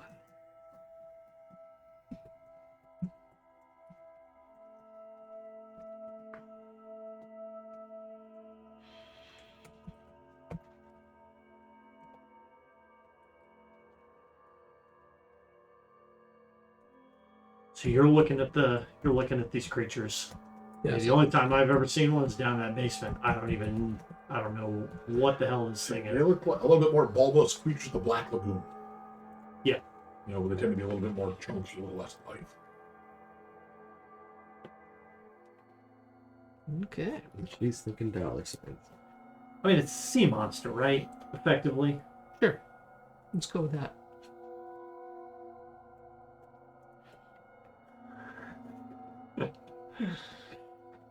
I'm a big boy. Sure. Okay. If you say so. Sling the shotgun over my back, and I just You want to help me with this? These are worth money. Well, I mean, maybe we'll go get like a wheelbarrow or something to cart them up. Sled or something. Yeah. Even like a tarp. Or you wait for Eva to get back, and she can have the Green Knight drag him up. Well, I mean, we probably want to bring them up further from shore. Well, nobody's out in the water. No, but Well, like more so. of them might be out in the water. Where is that? I was thinking if the water, Tide comes in Yeah. or whatever. Won't come in that far. Okay. We'll just pull them back. That's all. Yeah, you can pull him back up a little bit further just to make sure if you want. Anything else? Okay. Should we tell Detective Jackson about these instead of a photo? We're washed up. I'm sure. Yeah, be careful when you go fishing here in Lake Ontario. Okay. Are we near the shed at all? That was The up boathouse type thing? Yeah. Oh, yeah, kind of. Maybe 50 feet away. You can drag him into the boathouse if you want. That way they're at least out of sight. Tight, yeah. I mean, nobody's really walking back here. Refresh my memory. What happened to Avendalia? She's in my room. She's She's upstairs, napping. sleeping on spoons. I'm gonna text you back and say, is everything okay? I'll snap a photo of the creatures and I'll say, your tree killed some fish. We went fishing. So that's the title of the next clip, right? Fishing. Wow. Well, there's gonna be some good titles. A little. Yeah. I like sacrifice. Okay then. We need to do some work. What are you guys doing now? Back to the house? Yeah. We've got to lock down a solid plan for what to do at the At farm. Lamora, yep, I agree. We should call Marcy and see if she knows some other people, some independents in the area. Yeah, like, spend some time, maybe see if Tyrone, because You send him an email. I sent him an email, so I'll take some time and follow up with him if he's replied. You mean Tygon?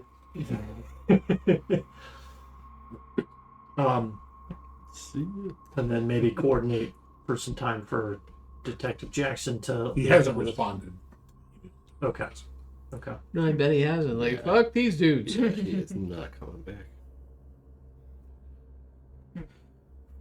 I'll call Marcy.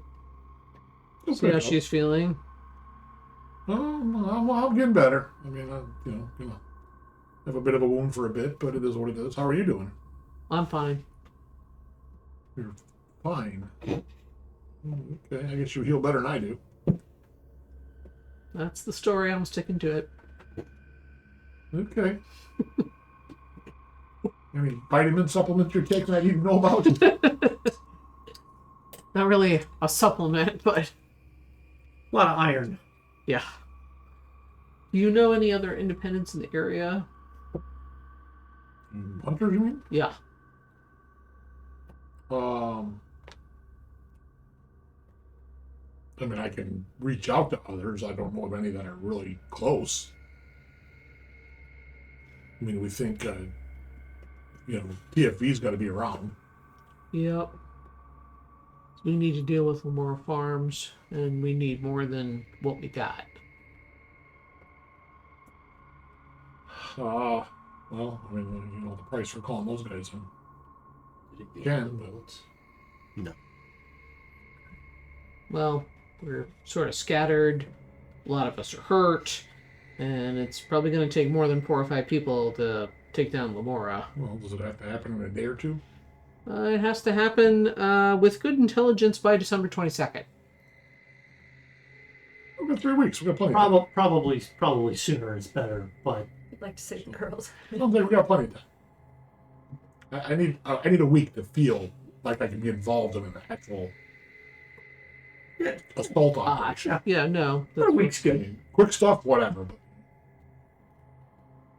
But probably going to need some more people, though, I think. Suzanna, what about your friends? Yeah, you don't want my friends here. Maybe not want them here, but maybe they can just provide some assistance. Support? Yeah, some external support. Like you said, we've got stuff that they want. Mark says, well, I mean, if you really want me to call some people, I can, but unless we have a date we're going to pin this down, I don't think we need to pull that trigger yet. Okay.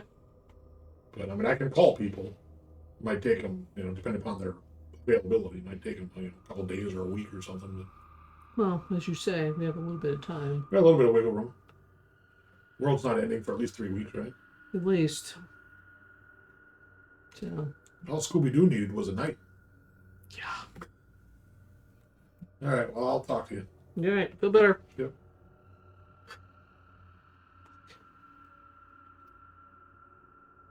I suggest to Gavin and Eva as we're driving that maybe now would be a good time to get like on a group call with Alex and Suzanna. Sure. So we can That's all fine. sync up. But you have You were going to call the church? Yeah. you But have, I want to talk to them you first. have Jenna's Okay. address. Let's figure out our plan. Let's drive to Jenna's. We'll talk on the way. Yeah, you got about a 10, 15 Yeah. minute drive. Because it'd also be good to have another powerful weapon of the light if we're going to Lamora Farm. Yeah, I agree. Get Jackson and his light bullets and you with your light sword. Well, we So don't know like spear. about Jackson's I know, bullets, I'm right? just But yeah, that's where we need to. metagaming right now. Yeah. But anyway. Hi, friends. Dare you? So you want to call a group call to Alex and Yeah. I've got a group saved in my iPhone. so you're gonna get a buzz from Eli. Yeah. I got the phone on my dash sucker on my truck. It's like considering not answering. Yeah. Like, oh look, it's Wheeli. Yeah. Ignore.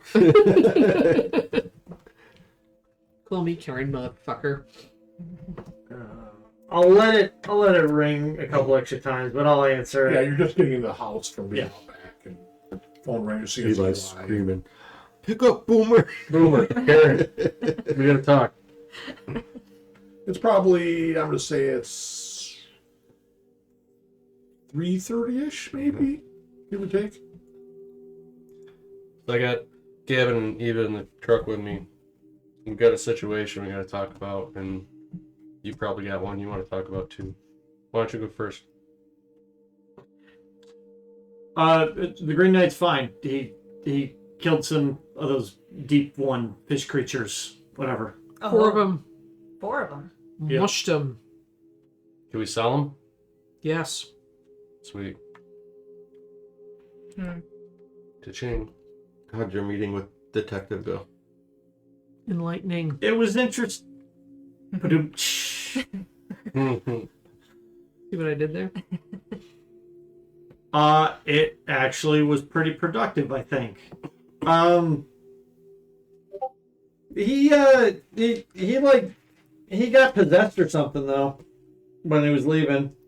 It said it has to be done by the winter solstice. Do it now. A funny thing about possession, I think that's what we're dealing with down here. What? We might have a demon. Of course we do. Which coincidentally might tie into everything that's happening up there. Oh, for God's sake. Which is weird as fuck, but that's how it is. Is it though? Because the spear's down here and the other 2 items are up at the house. Yeah, and we're all pawns in a big game here. Alright, well Gavin's gonna fill you in on our situation here. Yeah, I mean, we came down to talk to Tina. The problem with Leonard is anger and fits of rage. She granted us access to his room. We found a ritualistic looking knife. Hate to say this, Alex, but I picked it up.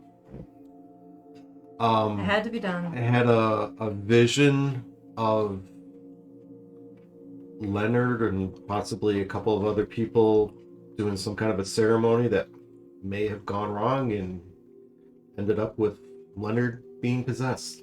So Yeah, I would say it went wrong. we're trying to find out more right now. We're heading over to Leonard's sister's place to talk with her. Okay. Also, if you've got time tonight or today, Eli's been trying to reach out to that Reverend from the First Unity Church. Well, I haven't attempted it yet. Minister but Davis Redmond. We try to think of somebody that could come down and perform a. Yeah, you may want to reach out to Exorcism. him since his name was given to us. So, What are you trying to do?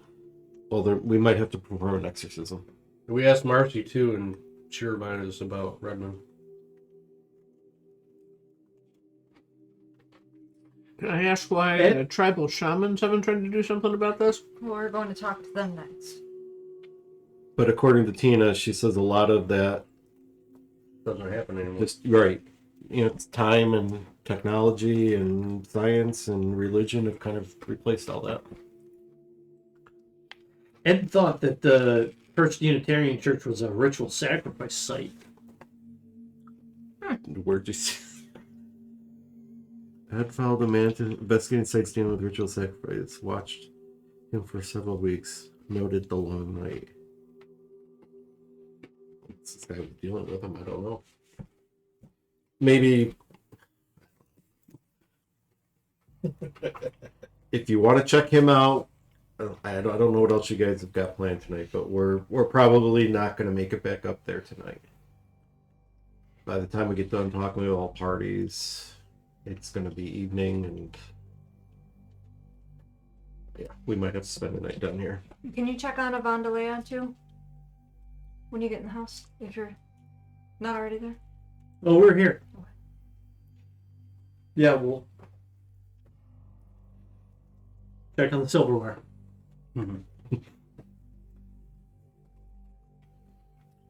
Go upstairs. Dragon's still there. Don't realize he's moved. We filled in Detective Jackson on the vampires, and they're likely nesting ground at Moral Farms.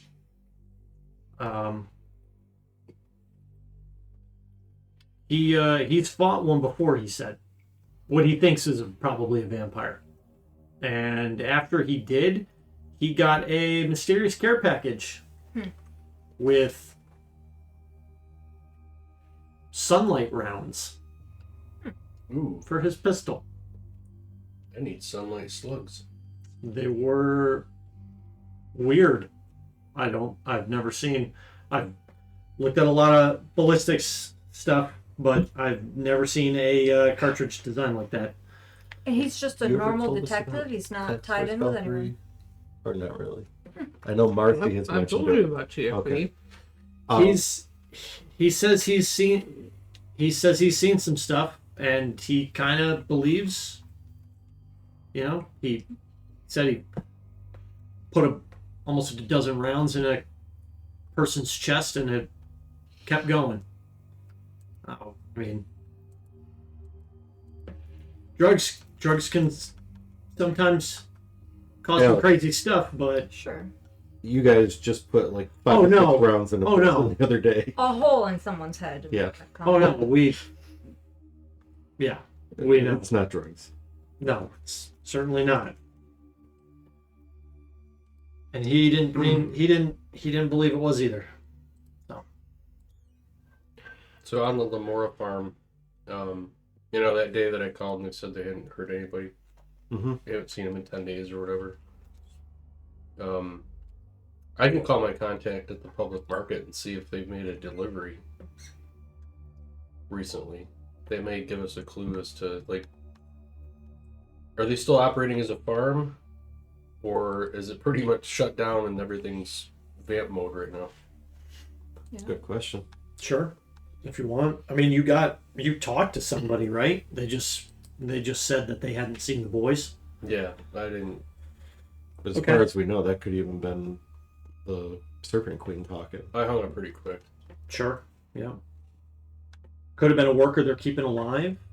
Speaking of the Serpent Queen is a tool. Right. That's what Alex learned.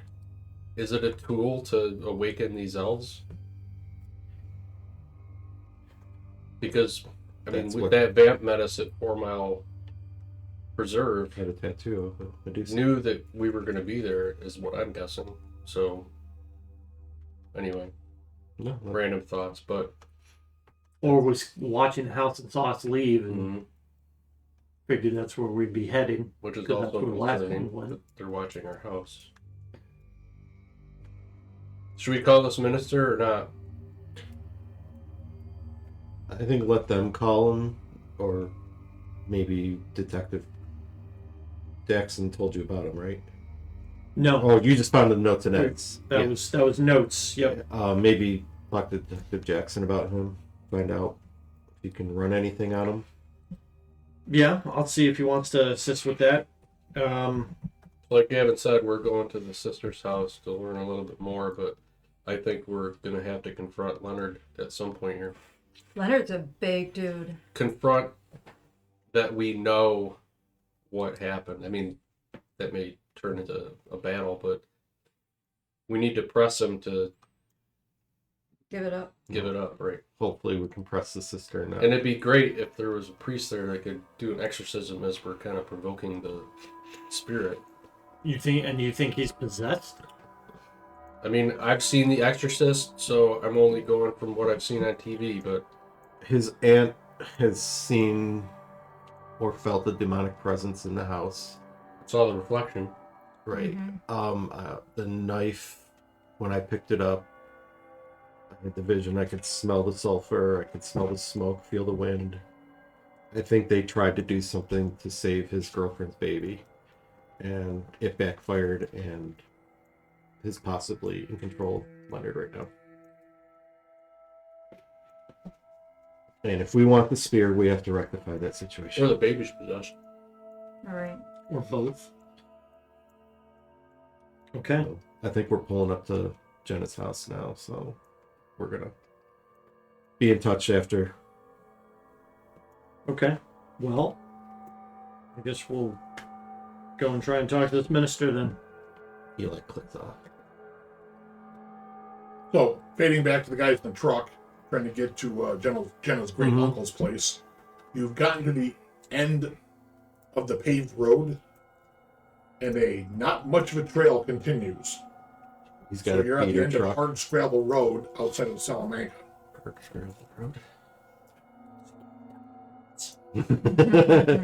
Eli's driving, so.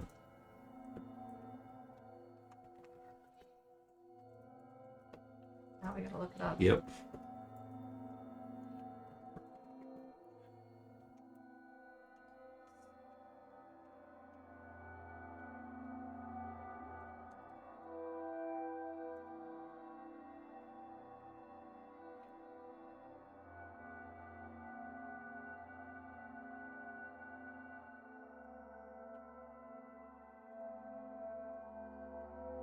As you stop at the edge of the road, or where the road pretty much ends, and you see basically a small trail going forward. You see several mailboxes and stuff. Any of them have Abrams on? Oh no, this wouldn't have been. This is Jenna's. You don't know what the hell they're Right, we don't know what Lena's sister's name was, other than Jenna. Alright. Good job, detective. I didn't. You got a house number though, right? She got an address. Yeah, and it's on the mailbox. But there's like 3 mailboxes. You're like, Yeah, So that's. the trail is not good. You see where it goes forward to that little lake, Yep. and then That's you good. see just north of the lake, you see the buildings. Mm-hmm. That's where you think it is. Middle of BFE.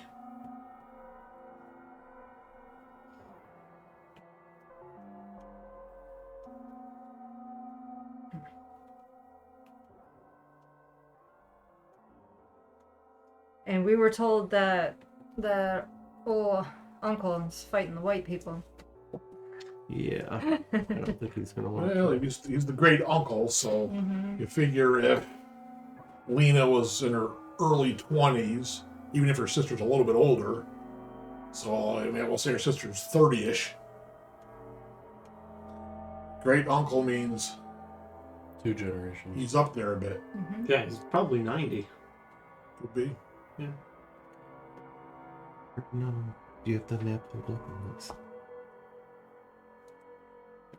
Let's- Go to Salamanca, Yeah, I'm in Salamanca right now. and then find, let's see. I see Kilbuck and Salamanca.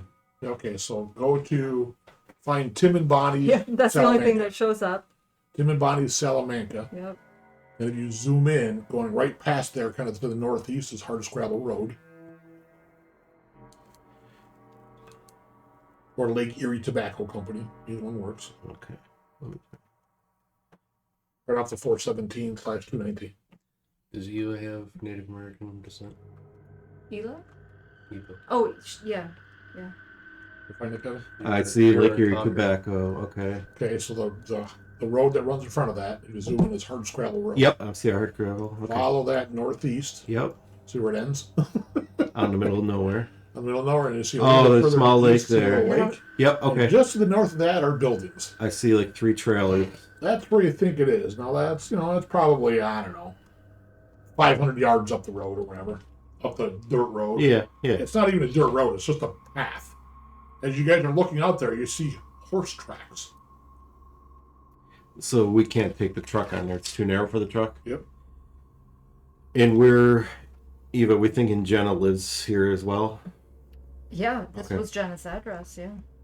So it's popped. They must Lena live said together this is where the great uncle lives, where Jenna's been staying. then. Okay. She's been staying. Let's. I mean, you can walk there. It's not like it's, Yeah. 16 miles or something. It's a quarter mile away. It Yeah. isn't that No, far. that's fine. So back up Let's just do for a this while we second, got light. because I didn't get the notes down. Okay. The sister Jenna brought Lena to the great uncle. No, what we think, and correct me if I'm wrong, Eva, that Leonard went to the great uncle and With Jenna. his sister. Yep. And Jenna, with Jenna. And Yep. Lena's not a part of this. He must have been concerned about the baby that Lena was carrying because she's miscarried twice. They went to, I'm guessing, they went to perform some kind of a ritual to protect her. Without Yeah. Lena there. Right, Yeah, he's a medicine man. right. So Maybe they were going to do some kind of like chant or celebrate or ritual to protect the baby so that Yeah. Lena goes full term. probably with the knife. Probably with the knife Unfortunately, the knife was probably cursed. first. Or And they just said something wrong. yeah, Yeah. And so Had They an opened evil, up the veils. had the Evil Dead moment. right. So we Single wanted to, thing. When did this happen? Lena, well, she kind of told Eva that because when I pressed that we know about the ritual and this out in the woods, and she didn't know anything about it. She says, "Well, Leonard went to see his great uncle in Jenna, so we need to find out what happened there." And according to Lena, he's probably not going to be too happy with the two of us. Well, that's what she used to do. Right. So, we're back up. So, all right. So you guys are out of the truck. The 3 of you are heading down this trail. I think so. Well, it's still like it's around about almost 4 now, right? It's going to be about 4 o'clock. So it's going to be dark within an hour. And you're under the trees. Right. It's gloomy. Yeah. And it's a little bit overcast anyway. Because getting a it's crack at November. that 300 win mag. Yeah, we're going to head down the trail. So you guys are walking down the trail, and you see mostly horse tracks, but there's regular footprints and stuff as well. I mean, it's slushy. It's been a little bit warm lately, There's only a couple inches of snow, maybe. It's like it is out now. Yeah. A little bit warm, so it's kind of melty and stuff. What time is it? About 4. 4 p.m. So, Eva, we want, I guess, you to do the talking initially in the introduction, but press upon them that we talk to Tina Abrams and Yeah. maybe lead that she recommended we come talk to you. Yep. Okay. Not I, Lena. maybe I'm just paranoid, but She should be. can I just kind of very carefully check for tripwires, bear traps? Going forward, you mean? Yeah. Sure. Give me a, I don't know, how about a wits plus survival? Banging his crowbar around. And you see horse tracks going down the main trails.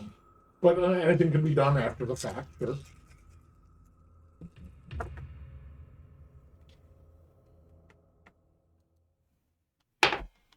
Two. I mean, don't really find anything. Seems clear, best you can tell. You're being cautious, checking things and stuff, moving forward. Yeah, we don't need any surprises. You agree. move forward, you can see a little bit of maybe an outbuilding or something coming up. And as you get closer to the outbuilding, I'm going to snap back to their pair. Yep. No. So it's about 4 p.m. at the house. You and Suzanna have been doing what now? Trying to come up with a plan? Trying to come up with a plan. Ordering equipment. Ordering what kind of equipment are you ordering? Me, full tactical body gear. Holy crap. What does that mean? Something more sturdy than the You tactical live in harness. New York. Everything's illegal. Well, no, body armor's fine. You can buy cop body armor. You can't buy military grade body armor. New York, you still can. You can still get plates. I am pretty sure. I'll confirm that, but I'm fairly certain that you can still get. So you can buy a full-on flak vest. Yeah. Interesting. I have one, so we don't need it. There's nothing. Owning body armor there's only like a couple states that restrict it, and even when they restrict it, they restrict it as online sales. You have to buy it in person. Like Connecticut, you cannot buy body armor online. It has to be done. That at a surprised me store. because everything is illegal here. So the body armor is legal Yeah. unless you're using it during the commission of a felony. Unless you're wearing Which is another. Unless it was, It's like it really matters. then it's another felony charge. Yes. Just means you'll get another ticket to come later. Yeah, man. Guess you can order. We'll say you can order some military grade body. I wonder what that runs on the wallet. Amazon will It's be there tomorrow. Probably not cheap. It's not bad actually. Probably $1,200, probably $1,500. The stuff that I was looking at was about 2,000. No. Well, depending on the type of plates that you get with it. Yeah, well, it's there's a whole mess. Line. If you It- want ultra lightweight polyethylene plates, they'll run you like $1,000 a plate. Well, find it in there. You can get steel level 4 steel plates that'll stop 30-06 armor piercing rounds, and they'll be a couple $100 a plate. Of course, your dexterity. You don't want to get I was gonna say, how heavy you is don't that? want to get hit while wearing steel plates, really, because all that Ow. all that energy is Oh, going it's straight. not being absorbed by anything. But Right? all right, so you guys are online. Yeah. Suzanne's online going, we need to get some fucking gear. So I'll also have access to police outfitters local Yeah, sure. for RPD, so I can go in and I can order. You can help get it easier. Yeah. As opposed to if I get online and start ordering that shit, the FBI's looking at me. They're not really. Well, it's the FBI. They're busy chasing Yeah. down politicians because that's all they are now is a political tool. But anyway. So yeah, that's the armory book. Find it in there. Because then they'll have the rules on it. Shit. I'm gonna mainly start working on getting overlays of the farm. And Recent, as recent satellite imagery as I can. Google Maps is a good reference, but I may have access to additional satellite imagery from New York State resources. Okay. So I'll look at gathering some of that. All right, not a problem. Give me how about? Oh, geez. What do you think? I'd assume Investigation or? intelligence and investigation, maybe to establish, like a kind of like a target package. Okay. Yeah, let's do that. That probably makes the most sense. So I looked at, remember last time the Apple Maps showed that trail coming out of on the side road? Yeah. They changed the satellite picture. It's not there Oh, anymore. it's not there anymore. You can see the trail goes like to the It's west, kind of faded out when it was growing up or something. but then everything else below that to that road is not there. 0. So you're in there looking, and then you're like, yeah, you know what? If I log into the system, I get access to a lot more stuff. I can look at satellite feeds. And then you log into the system, bing, from your boss. Yeah. How's it going, Agent Harper? I haven't heard much from you. Are you okay? Do you need assistance or need to go on family leave? Or please get back to me, once you can. Thanks. Special or director or whatever the hell his name Yeah, is. Look just, at IM. an email so thing. when I'm seeing cost dots, So you pop up online. Yeah. Yep, it's Fucking not, sent you does that mean I have to have that Yep. many resources? Fuck. Uh, Saw me go green. Generally, it's how many resources it costs. Or you get a discount if you go through Matt, because he can access all the police stuff and that kind of stuff. Yeah, I'll get that. It's been a great get that expertise. stuff. Yeah, Involved bulletproof in- vests are like 3 knots in resources, so it's not cheap. Well, yeah. That book. How old's that book too? Be surprised. Probably 15 years old. In the last 10 years, there's been some pretty significant advancements in armor plating. I have my old stuff from the military. I have my helmet, my flak jacket, Oh no, my deuce gear, which is, weighs like 50 pounds. That's why you're in good shape, because you wear all that shit around all the time. Now I'd wear about half an hour to have a heart attack, probably, but.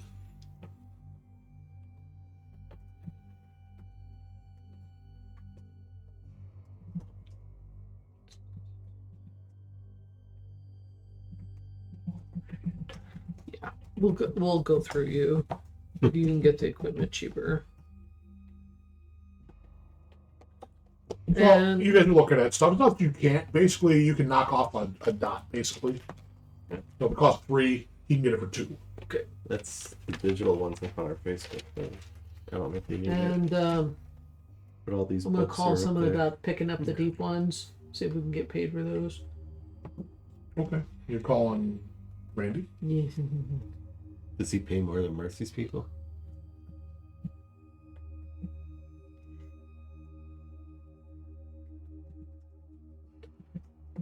Are you carrying a shotgun down this trail with you? No.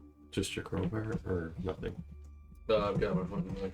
Not knife. Do you have a pistol? I know you. Yeah, they'll have somebody out there if you want. No, I don't Yeah. have a pistol. I figured having the shotgun strapped to my back would It would be, kind of intimidating. So it's secured in the rack in the truck. Truck is I've got locked. like a back Back when the holster. Now, I got my jacket on. I did tell my boss that I was taking the rest of the week off. Mhm. So it is Saturday, Mhm. right? But you logged in. But It wasn't, you don't think it was so much he's like, where the fuck are you? yeah, It's he like, was just. how are you doing? Yeah. Okay. Because he knows there's been some challenges. He's making sure you haven't fallen off the bridge somewhere or driven yourself into, Yeah. leaving Las Vegas mode. been there. It seems more like what it was, just a goodwill reach out. Okay.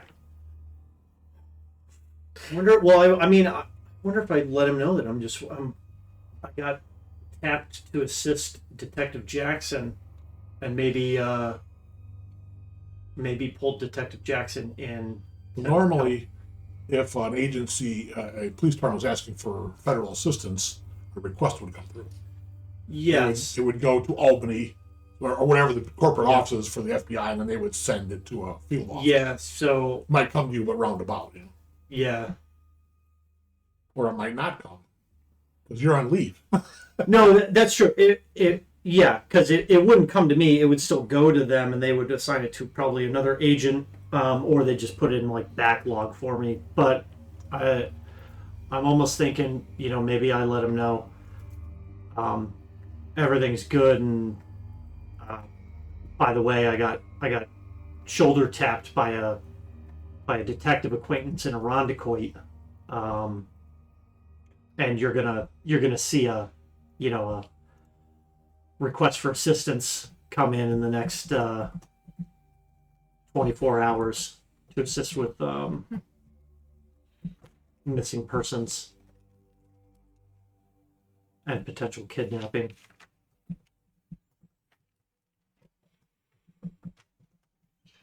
It's gonna come back and bite you. Ring of fire, you're gonna get burned. It might, but it'll at least justify my ability to maybe use resources and not without having to sneak them. Or... and not throw any red flags. It'd be justification for my use and my expenditure of Yeah, you resources. just got to get Detective Jackson to put a request in. I do.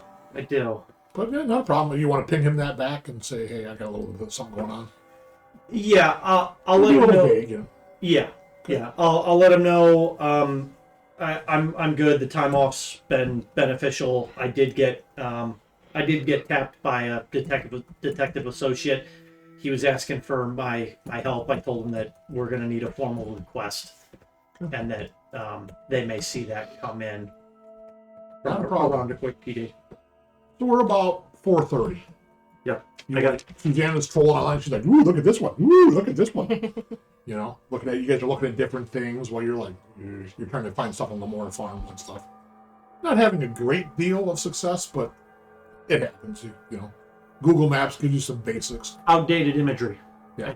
It's sometimes common. It happens sometimes. The interesting thing is there's actually government resources that are free to the public that you can get like ultra high definition satellite imagery of pretty much anywhere in the United States. Me and my buddy used to do them and have them laminated using for BattleTech maps. They're awesome. You can just request it. They cost nothing. And we use these big, they come in rolls. They would go get it. Okay. But they would come in little map rolls. Yeah. And they would print them out for us. Oh, that's cool. And we just go laminate big fucking BattleTech maps and CDs and shit. It was like, you couldn't. Camp Pendleton was blacked out, which is interesting. But we weren't trying to get anything secret. You know, like Miramar was blacked out. You know, so you couldn't tell how many planes were there. Not like you can't fucking tell, but it was kind of cool. So, all right, so you guys are there. It's about 4:30. You guys are in the office, kind of doing your thing. Bang, bang, there's a rattling on the door. Go to That's a answer. revolving fucking It door is. at that place. Well, good day. Oh, No, Scotsman. May I come in? It's a bit cold out here. I'm not so used to this place. Sure. So he strolls in, got a big wood staff, clunk, clunk, clunk, big dark cloak, throws his hood back. Woo! Why can't we never do anything in anywhere warm? Anyway, how are we doing? God. Let's see. How are we doing? Green Knight's been killing things up a storm. At least one more thing got free out of the graveyard. We killed that, right? It was killed, right? no, not the thing that got out. We think one of the elves got out. We killed a vampire that was in the same area as the tree that the first elf was spotted at. Ooh, that can't be good. It's You not. Yeah. Getting damn right good at this now. Yeah, we got a few more we got to take care of. You don't have anything that could help in that, do you? In fact, I've been busy. He opens up his thing and pulls out a pouch and sets it on there. And you hear the clinking of bottles. Now, one of the things I've learned over my many, many years of, sit in your laboratory and do stuff is one of the things that we always struggle with. And he reaches in and he pulls out this little vial. It's like glowing orangish and it's got little motes dancing over and stuff. One of the things that we just run out of when we're in these difficult situations is our will. Our will to succeed, our will to survive, our will to continue. This right here is liquid courage without the liquor. I brought one for each of you because I know that there's 5 of you doing this dance. But only take it if you need it. Good to have some in reserve. Okay. In game terms, this is a willpower potion. Sick.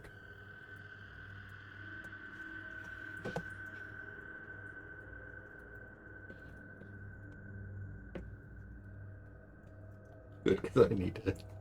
There's a couple of you that need it.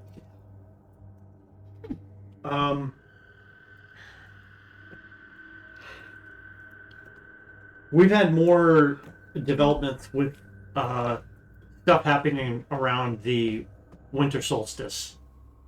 We've got a demonic possession with some baby, and the father's possessed, and the kid's gonna be born. How in the bloody hell is this helping you get the 4 treasures? So It's if we they've help, got the spear. if we, Oh, so you know where the spear is. Go steal the damn thing. the keepers of the western door are willing to give us the spear as long as we help with this possession issue. Oh my We know bloody it. hell. You guys make my brain hurt. Tell me what else is going on. We let out the Femoran. We released the Femoran. Well, you're still alive, so that must have gone okay. Because the last encounter I had with one, it was pulling the arms off of some guy. The Green Knight just killed some deep ones. Really? 4 of What the them. hell are they doing here? Oh no, we've got a Tell whole us. we have a whole lake full of them, apparently. Well, it's a big lake. It's not surprising. So I did a little poking around because, I think last we talked, you were telling us about the Serpent Queen. Yes. And so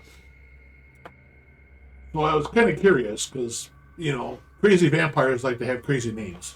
Usually there's something to it. Now, there are many different kinds of vampires. And, I got to thinking, so I did a little vampire research. And Serpent Queen, Snake, maybe Setites, which is a kind of clan of vampires that are pretty slippery. I don't know what that means, but anyway, I busted out the old crystal ball, and I said, you know what, I'm going to do some goddamn scrying on these sons of bitches, and maybe we can figure out where this Serpent Queen is, what she's doing, all this kind of thing. So, the funny thing is, I can get a general indication of the area, but I cannot zone in on it. I'm blocked. Now that is some horse shit. I will tell you one straight out. Because, I've been working the old crystal ball here for about, 900 years. Who in their great bloody ass is blocking me? Something strong. I'm not talking to a stupid little vampire. Unless she is from way back. And we're assuming it's a her, right?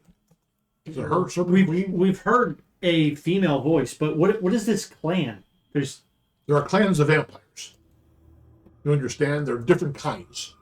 And they all have these wars all the time.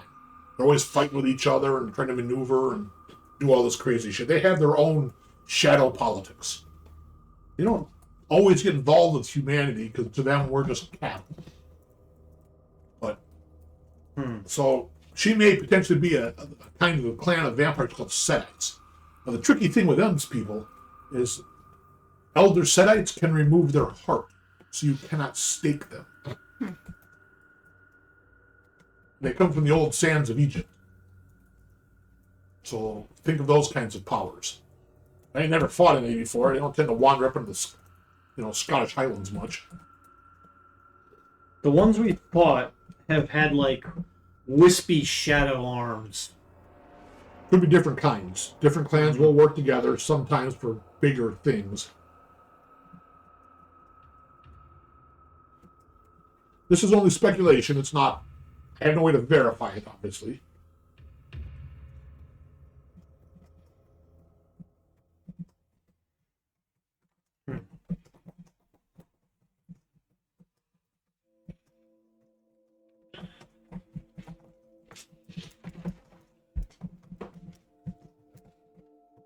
Well, so did Detective Jackson say how long ago he killed or he fought that? 3 years ago. 3 years ago. Okay.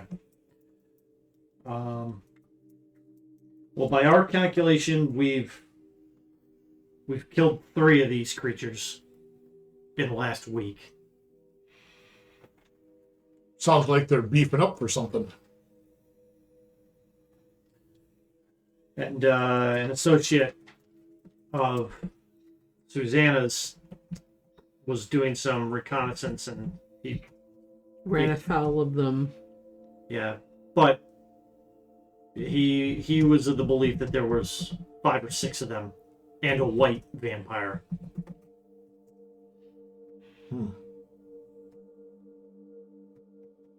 We saw what she could do.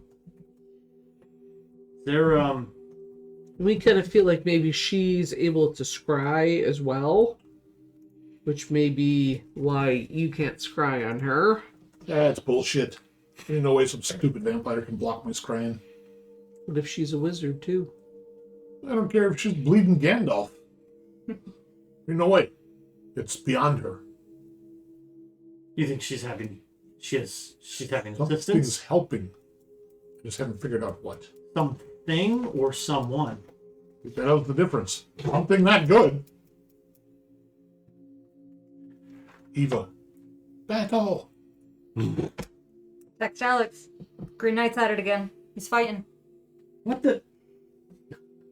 What? The knight's moving again. He's going Battle! to fight stuff. We see in battle alarm in the house. He's like, what's going on? Green Knight's under Green attack. Knight's fighting something again. Should we help him? Yes. Then you hear boom on the door. Boom. The door shatters open. In come the vamps. Cut back to you guys. No!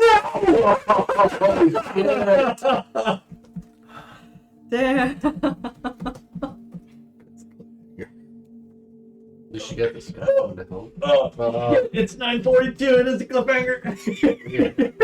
And we're about to hit All right. ours. So you guys are coming up to that first outbuilding as it kind of clears through the bushes and the trees and stuff. It's just, it's like a big wooden shed or something. And painted on the side of it in black paint is this spiral.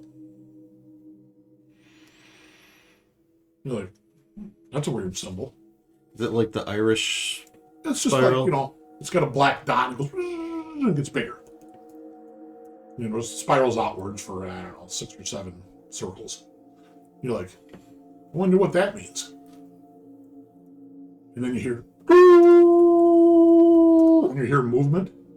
And coming through the woods, you see on all fours, is this, like, Werewolf. gigantic werewolf raging over through the woods. You're like, oh, fuck! And we'll end here. Motherfucker! We're all fucked! Am I gonna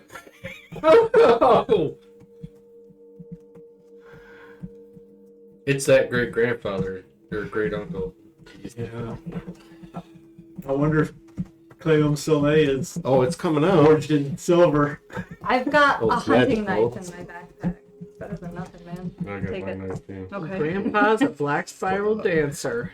That's nice. Oh, I didn't put 2 and 2 together. That's a black spiral. Crap. Everybody Clan- take 5 experience points. Clan of werewolves. Not pleasant. They are not pleasant. Didn't I say that a couple of sessions ago that Not we're gonna be a clan of werewolves? Not pleasant. Matt, did you end it? What? Did you end it? Oh. I did not, but we can do that right Thank you for now. this evening. That is the end of this session. We're fucked. See you next time.